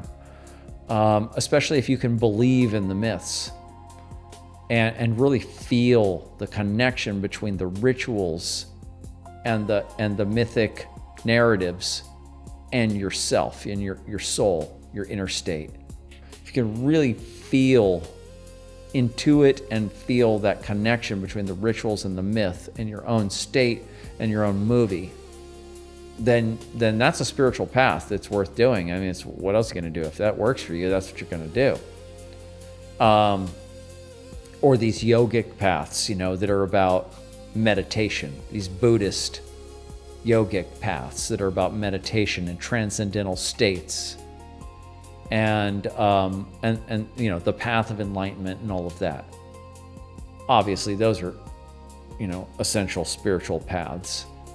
But the alchemical path is the Jungian path. And the alchemical path is about going in. It's not as much about going out into these outer states or imagining. It's like Jung, what's that phrase by Jung? We don't become enlightened by imagining figures of light, but by making the darkness conscious. Making darkness conscious is the Jungian path. Trying to get out of this state of mind, out of this being, out of this body, reaching for heaven, reaching for nirvana, reaching for enlightenment to actually, have more light, more awareness. Great, that's good. Yes, awareness, but awareness of what? And in the Jungian path or the alchemical path, a lot of that awareness that we're generating, that light, that enlightenment, is in the unconscious. And in the alchemical tradition, you have that cycle of negrito, albedo, rubedo, right? This continuing cycle that you're constantly processing. It's your refinement process. It's like your oil refinery, or your, whatever wine you're making, or whatever you're making, medicinal tincture or whatever. You have a refinement process. And that's what we're doing. And we start with the lowest material and we bring it up and we say, what's in there? And then we analyze it. Oh, I see that's in there, that's in there, that's in there, that's in there, that's in there. Okay, what's the light? What's the dark side of that? What's the light side of that? What's the dark side of that? What's the light side of that? What's the light side of that? Where did that come from? Where did that come from? Is that in me? Is that in my mom? Is that in my dad? Is that in my ancestry? Is that in my culture? Is that in humanity? How do I feel about that? What does that make me feel when I recall that? Oh, wow, that makes me feel this. Oh, I'm going to feel this. I'm going to feel this. I'm going to feel this. I'm going to feel this. I'm going to feel this. Oh, wow, I'm going to turn that into art. I'm going to talk about it. I'm going to journal it. I'm going to share it with somebody. I'm going to turn it into art. Wow, I'm going to dance on that. I'm going to do some kind of ritual about that. I'm going to bring consciousness to that. And I'm going to keep bringing consciousness to that until it starts to move. And it starts to unravel itself, and it starts to dissipate. The trapped energy around that starts to dissipate, and emotions start to peel off of that stuff, right? So that's all internal work. That's it. That's internal work. That's making the darkness conscious, making the darkness conscious. So that's different from other spiritual practices. And you have alchemical practice all over the world. You got Chinese, you Taoist, you got yogic, you got, whatever. You got it all over the place. You got alchemy is most religious and spiritual practices are not as alchemical. They are alchemical, but they're not nearly as alchemical as they could be.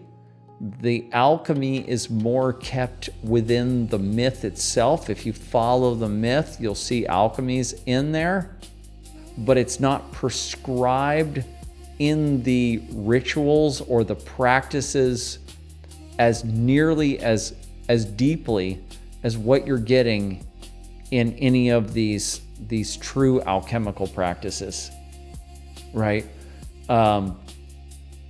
And there's not that many of them that I know about in the West.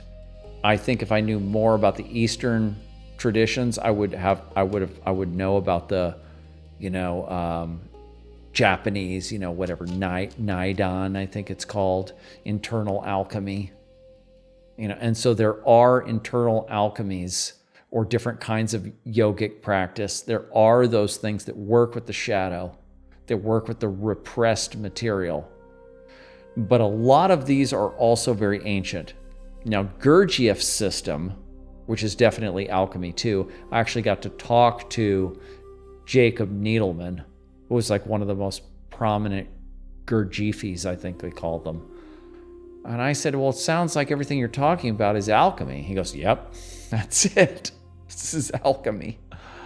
And so it's, and the most of the alchemical kinds of practices that you're going to find are going to be very old until, they're at least going to be, hundreds of years, if not thousands of years old. And until you get to mainly Jung. And then you get this whole elaborate, well worked out alchemical practice that was worked out in the 20th century. And so that's so close to us. And it was done in a period, where the psyche, our psyches and the psyches of people in the 30s, 40s, 50s are different, but not nearly as different as the people in China in 500 BC, right?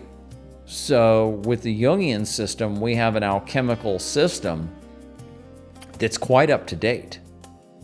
And like what me and Melissa were doing is we were adding our own we were taking, it's like a musical style or any archetype, it's like the blues. And we were taking the blues and then we're kind of making the blues into something, we're taking it as an influence and then making our own subgenre. So, we can all do that. We can all take whatever system and then make our own version of it. But these systems that are available, the ones that are available, the ones that actually came together properly, these different kinds of practices and systems that came together properly, they came together because there was a natural organic prescription that was coming through that individual or through those groups. And so they have a certain kind of completeness to them. And so some people look for something to, they're trying, I'm going to take a little bit of Christianity, I'm going to take a little bit of, Hinduism, I'm going to take a little of this, that doesn't really work out that well. But if you will take some system that works pretty close for you and then adapt it to what you need, then you got something that you can use for yourself. So yeah, you got it. So anyway, yeah, this is a type of spirituality. It's the alchemical archetype. It's the alchemical archetype. It's a type of spirituality, and then we are lucky enough to have Carl Jung and all the Jungians that fleshed out all of that stuff, because we got Jung, and then we got like 1,000 or whatever Jungians that have written books and really worked on it and really fleshed it out. So we have this whole kind of tradition here. We have this whole ecosystem. And then all we have to do, us 21st century alchemists, is just learn the basics of that and then do what you want from there. But that should be, in my view, it's kind of like back to music again.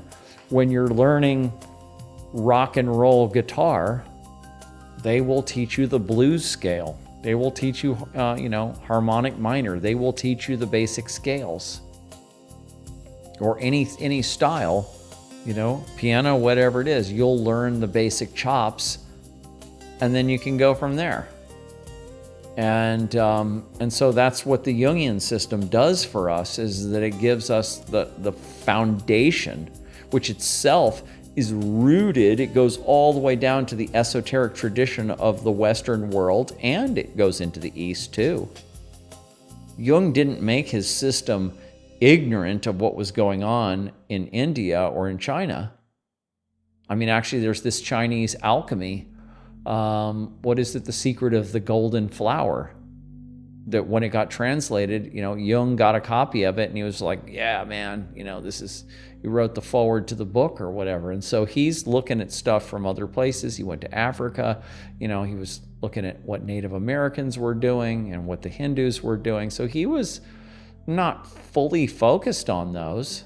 He was more focused on Plato and Neoplatonism and the alchemists and Nietzsche and Goethe and that kind of stuff. He was more focused on the Western side of things. But he was aware of the greater culture when it came to what he was doing. So I just think this is just, there's nothing better to me. I've not found anything you first have to know whether you're an alchemist or not. So the way you know if you're an alchemist is if you have the will and the capacity to process the shadow.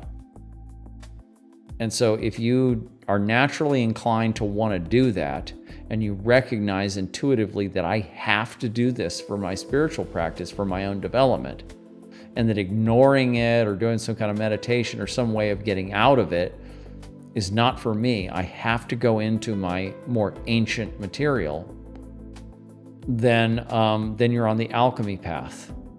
And then from there, I think probably, because even the Gurdjieffians or Gurdjieffis or whatever they call them, they know about Jung. They're at least, they know the basics. So, okay, where are we with time, everyone? 9:56. So I really appreciate everybody's comments. because that really helps.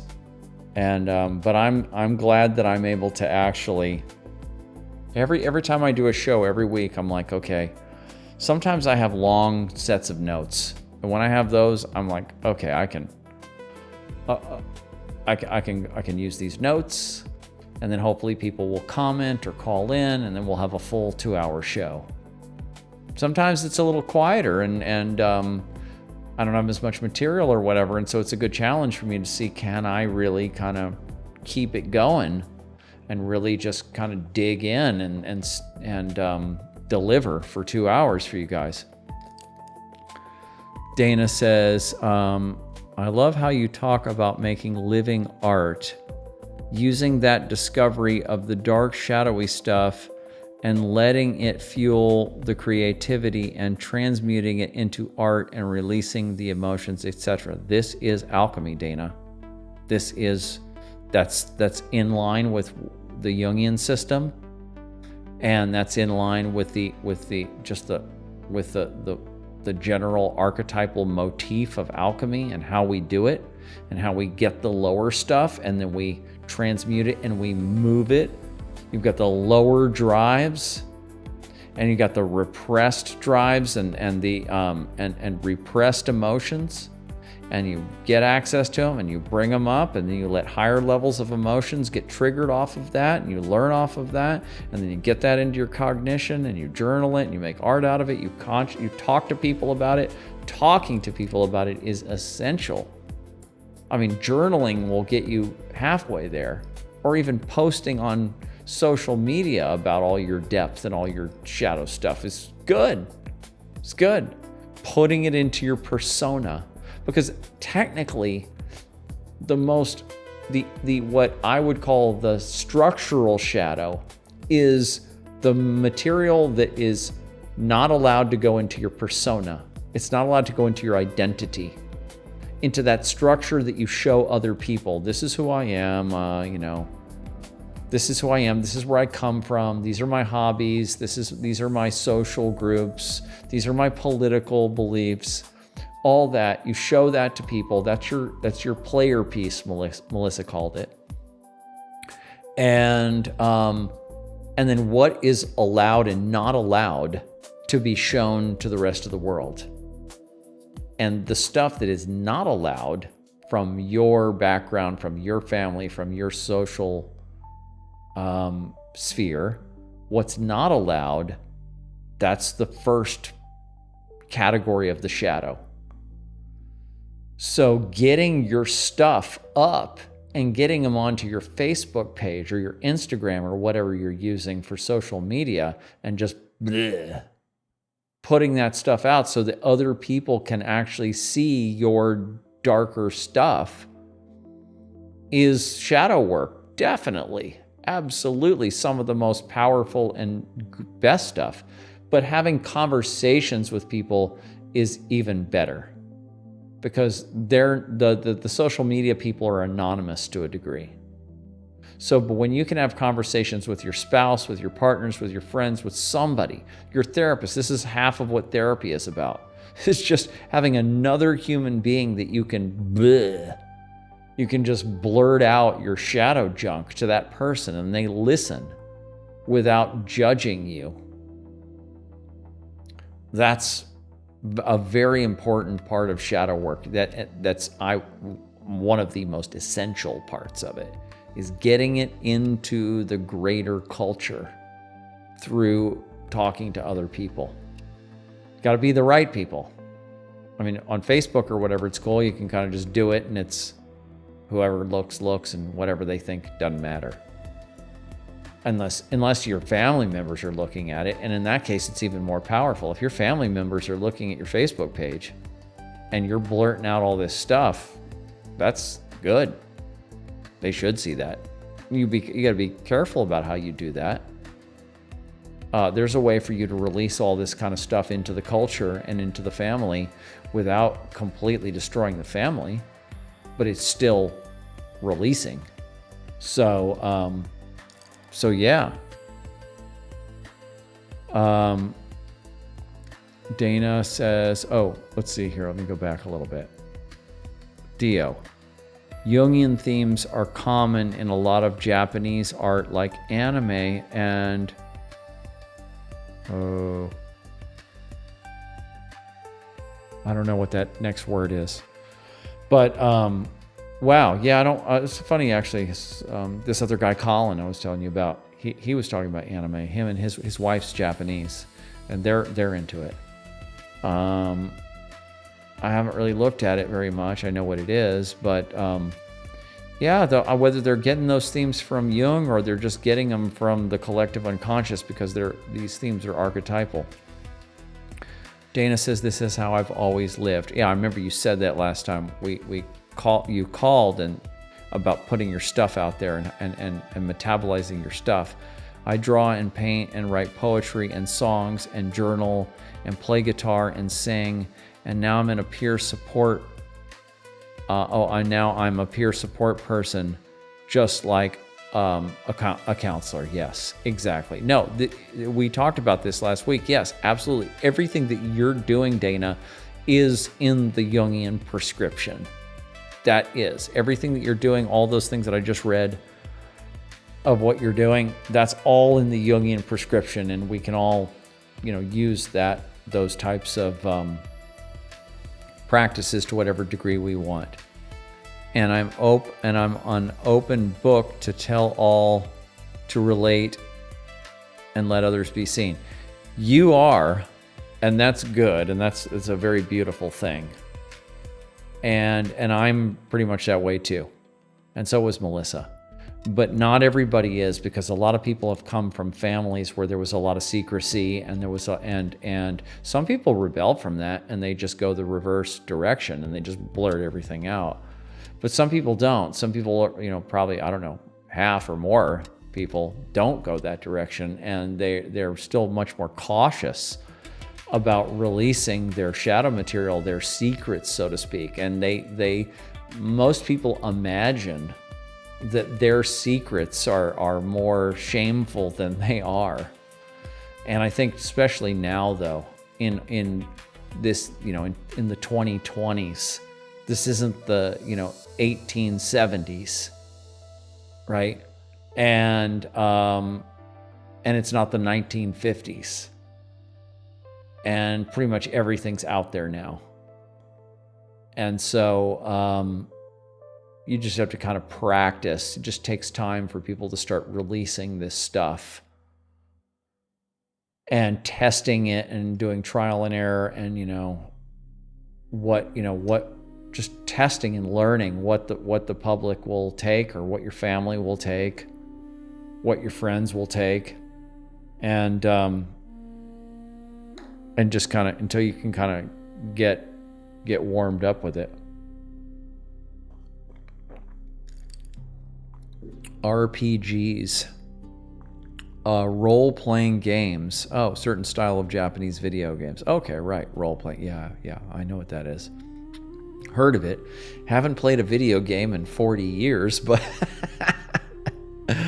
what was the last probably the last video game I played was probably an arcade game like Pac-Man at a pizza parlor or something like that. Eastern spirituality is naturally more internal, hence they connect to individuation a lot more than outer spirituality like Abrahamic religions. They're quite against those, actually. Yes, no, I can imagine. But you know what I found, though, Theo, just from what I've seen of Eastern spirituality? Because I had my period before I found Jung of, checking out Eastern stuff, whether it was Vedanta or whether it was Taoism or Zen Buddhism. My dad was a practicing Zen Buddhist for maybe close to a decade. And, so I've kind of looked at this stuff, kind of picked at it. And then over the years, just seen it around and been somewhat influenced by it. And I've never run into any of these Eastern systems that are well known, that are not some really esoteric thing just like tucked into some, certain type of, like there's this woman, let me try to make my point here first before I go off on that. What I was going to say is I haven't found on the Eastern side descriptions and practices that are parallel to the Western alchemy, or especially to the Jungian system, that are as explicit about going into the shadow. They are, it's there, it's definitely talked about, but it's more metaphorical. It's more it's more like you gotta, and a lot of this older spiritual stuff, West and East, is very metaphorical. I've been reading like Plotinus. This is Neoplatonism, and it's very spiritual and very Eastern. And so this is, I don't know what year this is. This is like, is this like the first couple centuries AD or something? Or is it last couple centuries BC? I can't quite remember, but it's old. And it's very mystical, and it's a lot of allegory and symbolism, and it's just like a lot of the old Eastern stuff. You have to kind of figure it out.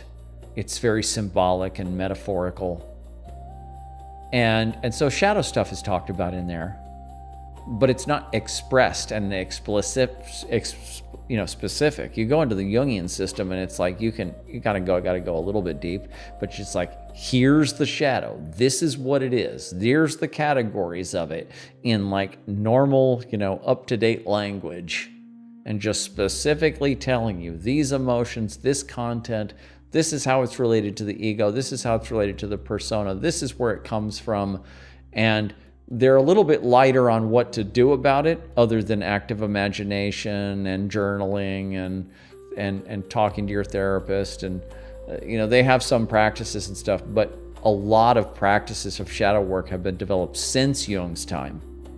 But at least the description of what the shadow is and how you have to work with it, and the mandate of working with the shadow, is very expressed and very explicit in Jungian psychology, or the Jungian way, let's say, that is not really so expressed so clearly in any Eastern system that I've ever seen.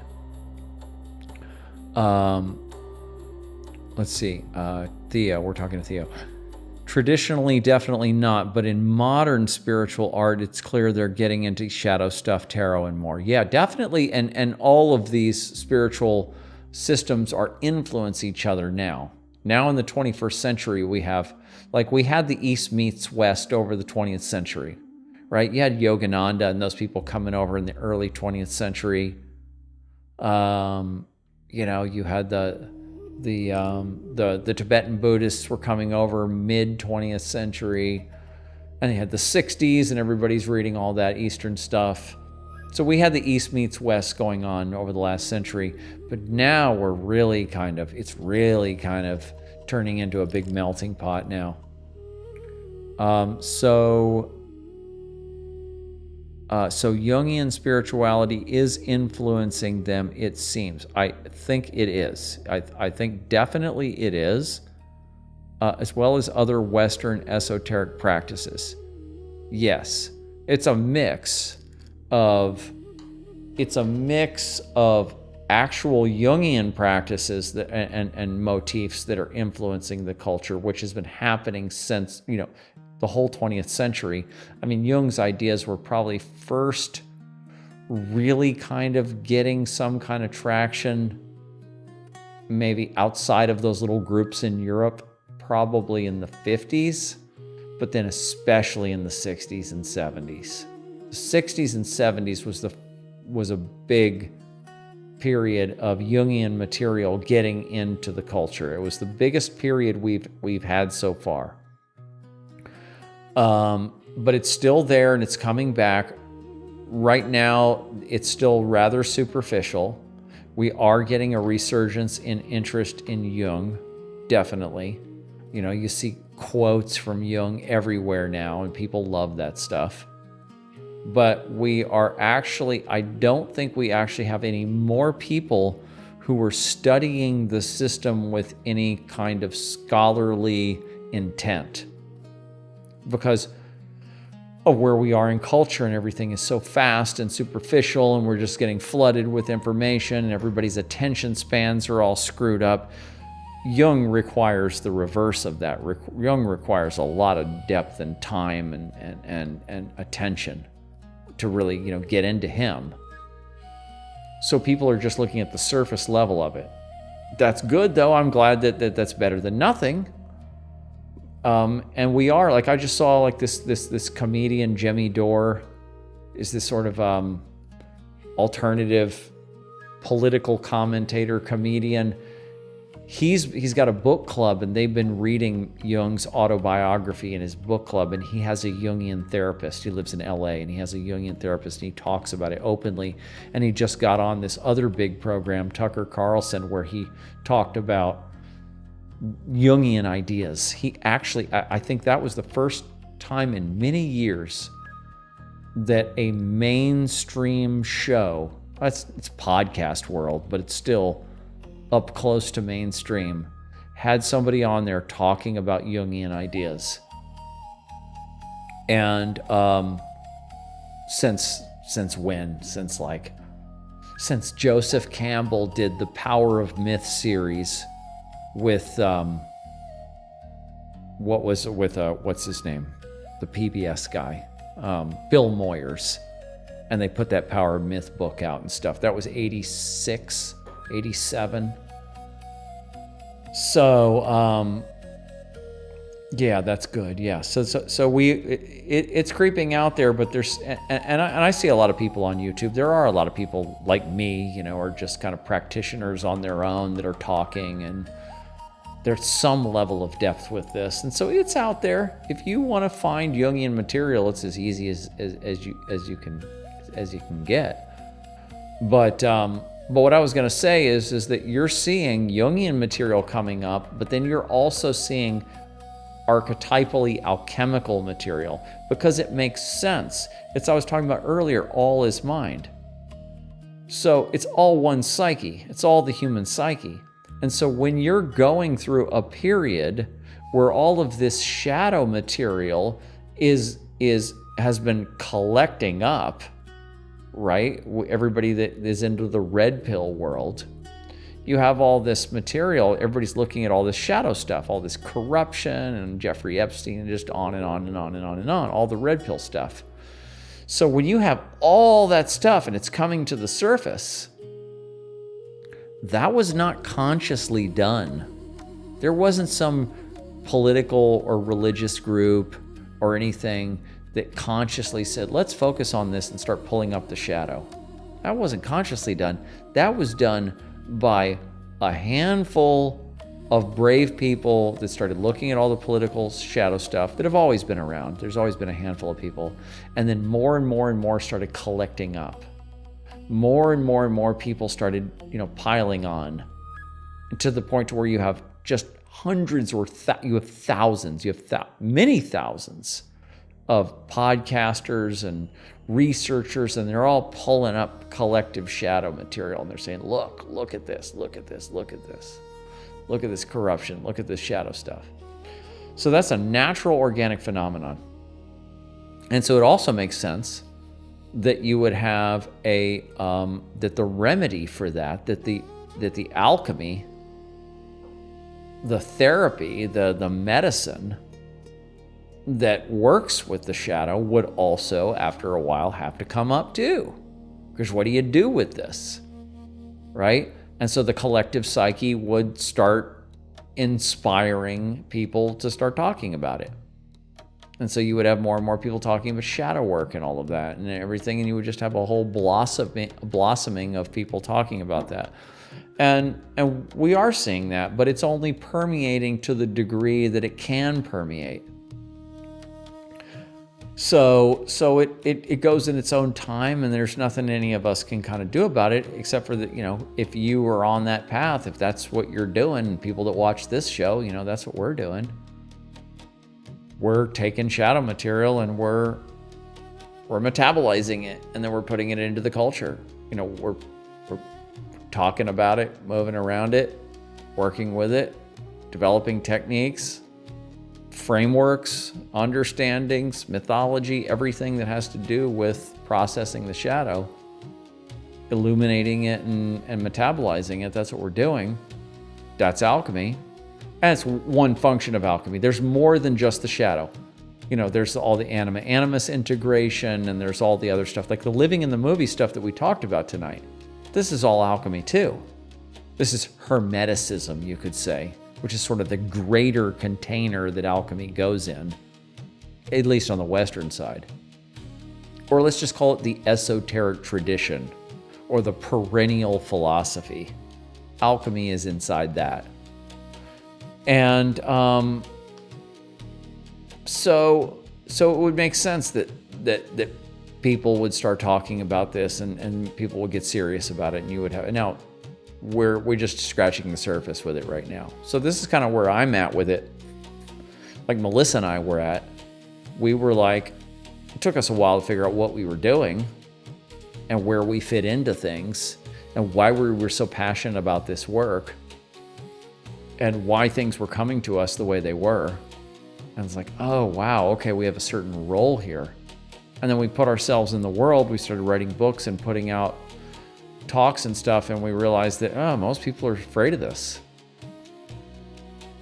We had some good interviews and stuff. We were on Sean Stone's program, and we did some other good stuff. But generally, people were afraid of it. And we're like, wow, okay, well, how do we deal with this now? How do we deal with the fact that we're obviously being charged with this task, with this role, and it falls into the Jungian kind of system? We realized that, because that's kind of where else do you go to find people that are talking about the shadow and doing shadow work? It's in that system. Anybody that's not in that system got it from that system. And so we were like, okay, we kind of see where we're at. And then we went and found the other Jungians, and we're like, oh, they're not really talking about this anymore. And we're just found, wow, we're kind of alone. There's not a whole lot of people doing this at the depth that we are. And so we practiced going out into the world. We had a couple podcasts, and we kind of got bored of them because there just wasn't a whole lot of attention. And then after Melissa passed and I started this show, I'm like, I have nothing else to do. I can't care if this isn't that popular. I just can't care about that. I have all this information and all this experience, and Melissa's whole life was completely dedicated to this. And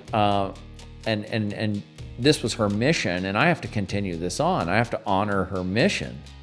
And I was given, she came to me in my movie of life for a real clear reason. And I'm not just gonna walk away from that. So just because there's only 5 or 10 people watching this show, oh well, that's not my concern.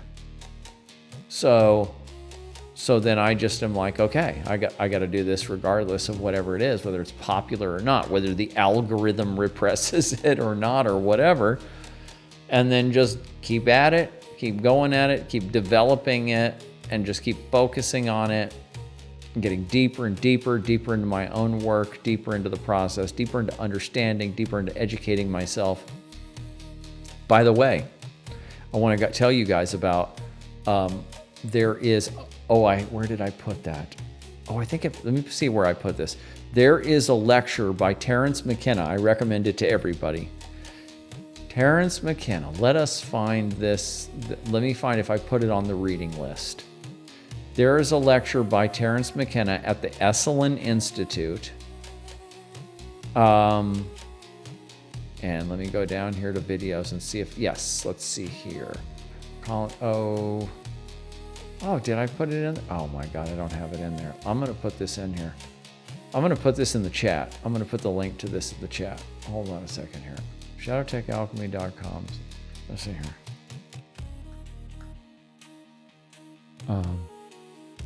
.com/ Okay, right here. I'm going to get this link for you.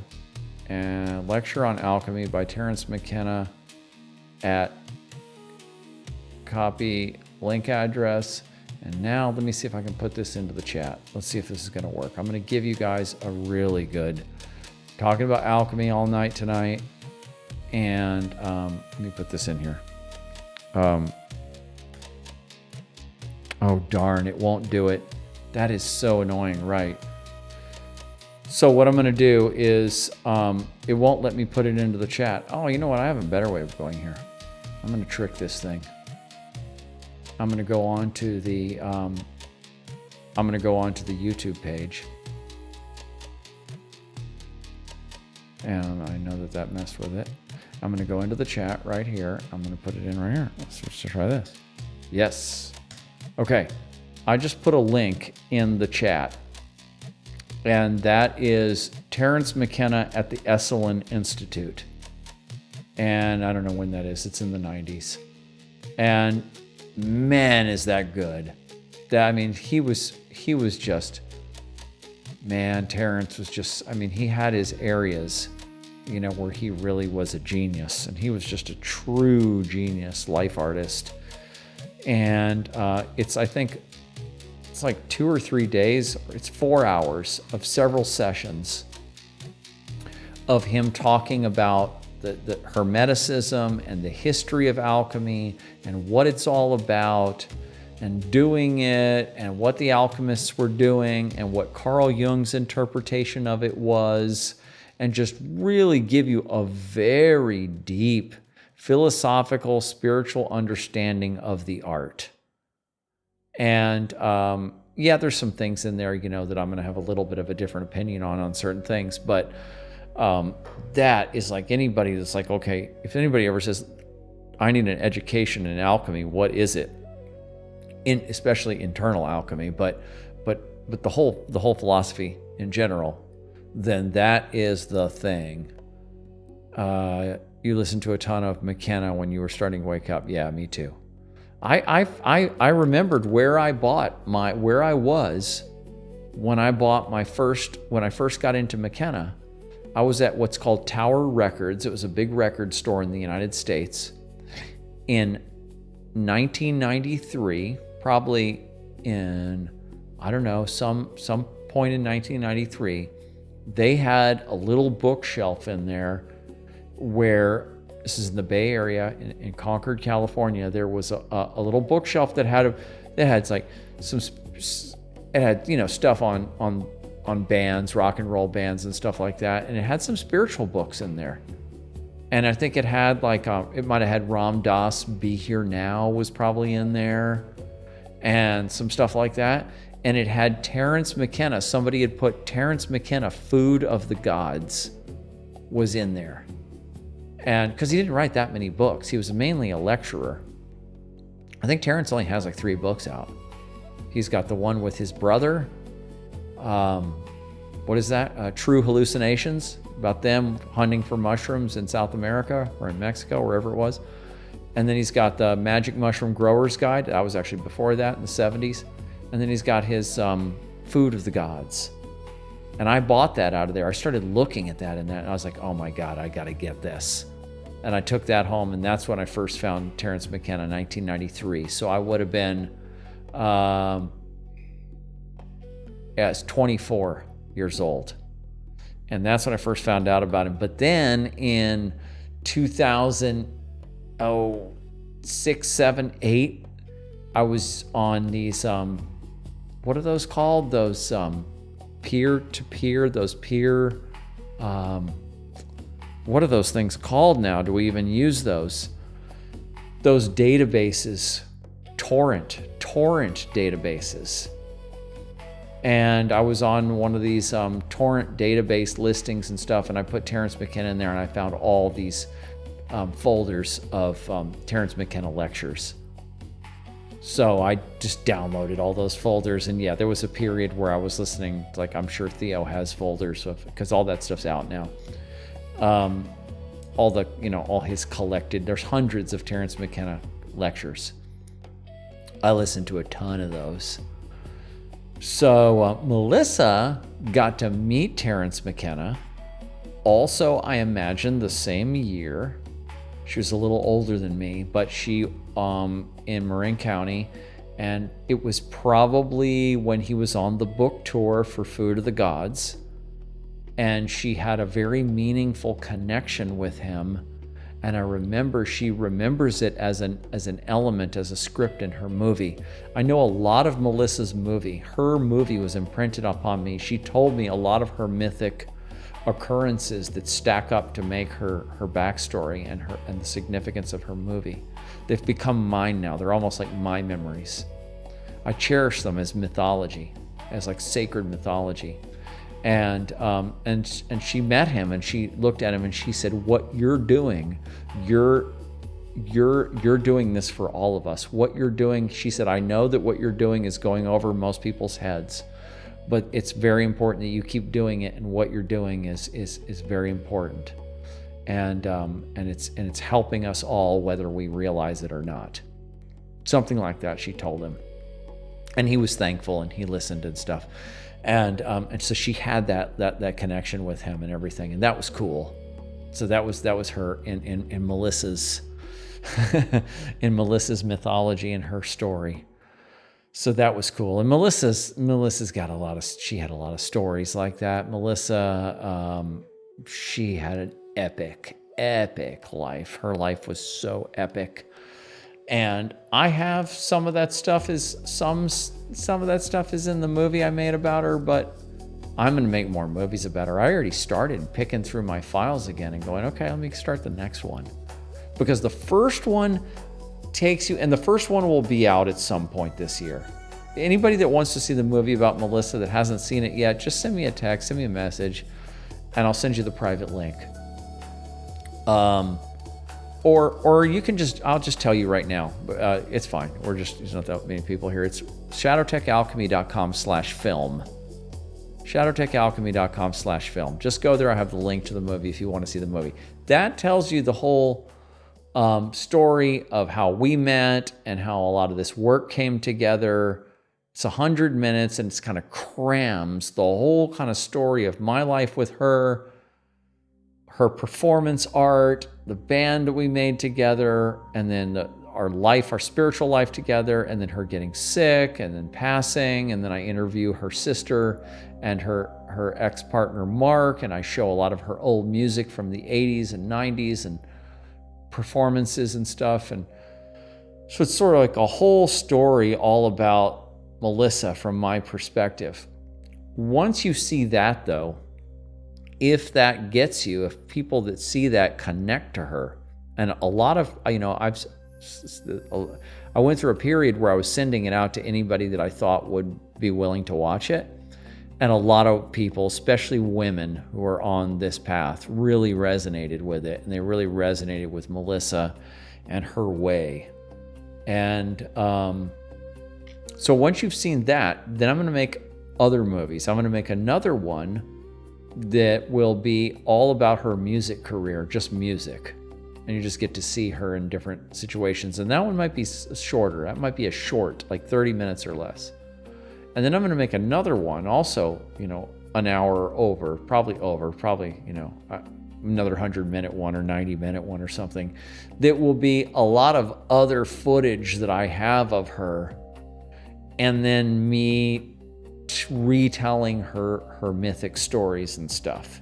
For the people who already kind of like got a dose of Melissa from the first movie, or maybe that one and the music one, then I'm going to have this other one to like fill in, so you can really get kind of a feeling of who she was and all of that. So I'm already starting on the next movie. So that's oh great, yeah. There you go, Dana. Let me know what you think. I think you're going to be very impressed. To tell you the truth, guys, I've been winning film awards for that movie. I've submitted it to, I think, 55 or 56 film festivals. And it's won 3 awards with some small music festivals. But there's still another 30-something that haven't made a decision on it yet. And I'm hoping, that I can win an award by some kind of like these little ones, like 2 of them are in India and 1 of them is in Thailand, actually, where Theo is. And but it's also at this one in Italy, this Hermetic one, and it's at some other esoteric ones. I'm hoping that I can kind of get best documentary award at some other festivals that are a little bigger. Because I want to create what's called an IMDb page, an international movie database page for Melissa, and have her on there. I want to create a Wikipedia page for her, and I need a certain amount of notoriety, and so making the movie and putting it into film festivals is partially. We always thought that we were going to make a movie. We thought it was going to be about living in the movie. And waking up to the movie like nature of reality. She didn't know, I didn't know that it was going to be about her whole life, including her passing. We didn't know that. There's no way we could have known that. But she wanted the movie, whenever it was made, to be, seen in film festivals, internationally and all of that. So I'm like, I got to do it then. I got to submit it to all these. And there's websites that let you do that. So I've been doing that. And it's been, I put my heart and soul into it. I put a whole year into just crunching every day on this. And so it's mainly iPhone and iPad footage. Some other professional footage too, because I had some professional cameras too. But mainly footage out of phones and iPads. And so I put it all together very creatively and told the story, and it's deep, and it's deep. It's real deep. So it's for people that want like deep stuff, and not most film festivals are not looking for that kind of depth. They're looking for something more fun than that. I think it's fun, but anyway, so that's that. But anyway, okay. Everybody, where are we with time? It's now 10:30. You like the intro video? That's our music video. So we had a band called the 01 Experience, and that has philosophical, alchemical meaning too, 01. And the 01 Experience is the experience of this life of duality. And consciousness of the duality meta program, we called it. The 0 and the 1. And so that was like a progressive, like a prog rock band. And we put that together we started in 2014, 15, 16, 17, 18. It debuted in December of 2018. It took us 4 years to put the band together, get members and stuff, and get the songs written and everything. And there was a whole big video production that went with it, and projected visuals and costumes and all this stuff. It was a big old deal. But then we put it out there, and then, almost immediately after that, COVID hit. Just wrecked the whole scene in the Bay Area and everywhere, and everybody knows what happened. So we moved to Texas and into this house that's owned by my family that's not really being used. And so we were just like, get out of there for a while. And we came here, and then after a couple of years, we put together another version of the band here, and we started playing again, but then Melissa got sick, and then that whole thing went off. We still went to Europe, we still did stuff. But it was a big boo. It was a big boo-hoo. It was that the whole thing, the whole culture crashed right when we put our band out. And but that video, Let It Go, which is very much, a lot about Melissa's myth and everything, was the only professional, real music video that we made. I put together some other live stuff and all of that, but that was an actual, music video that I made, and for that song. And so that was our official music video. That's what that was. And so I haven't played it on here in a while, and so I played it today. Okay, let me actually turn that off. Okay, everybody, so thank you all for hanging out. I love you guys. Thanks for hanging out with me, and for your great comments and commentary and feedback and all your contributions that you have. And I listened to Tommy when he said that he wanted to talk about active imagination, but I crunched it into living in the movie.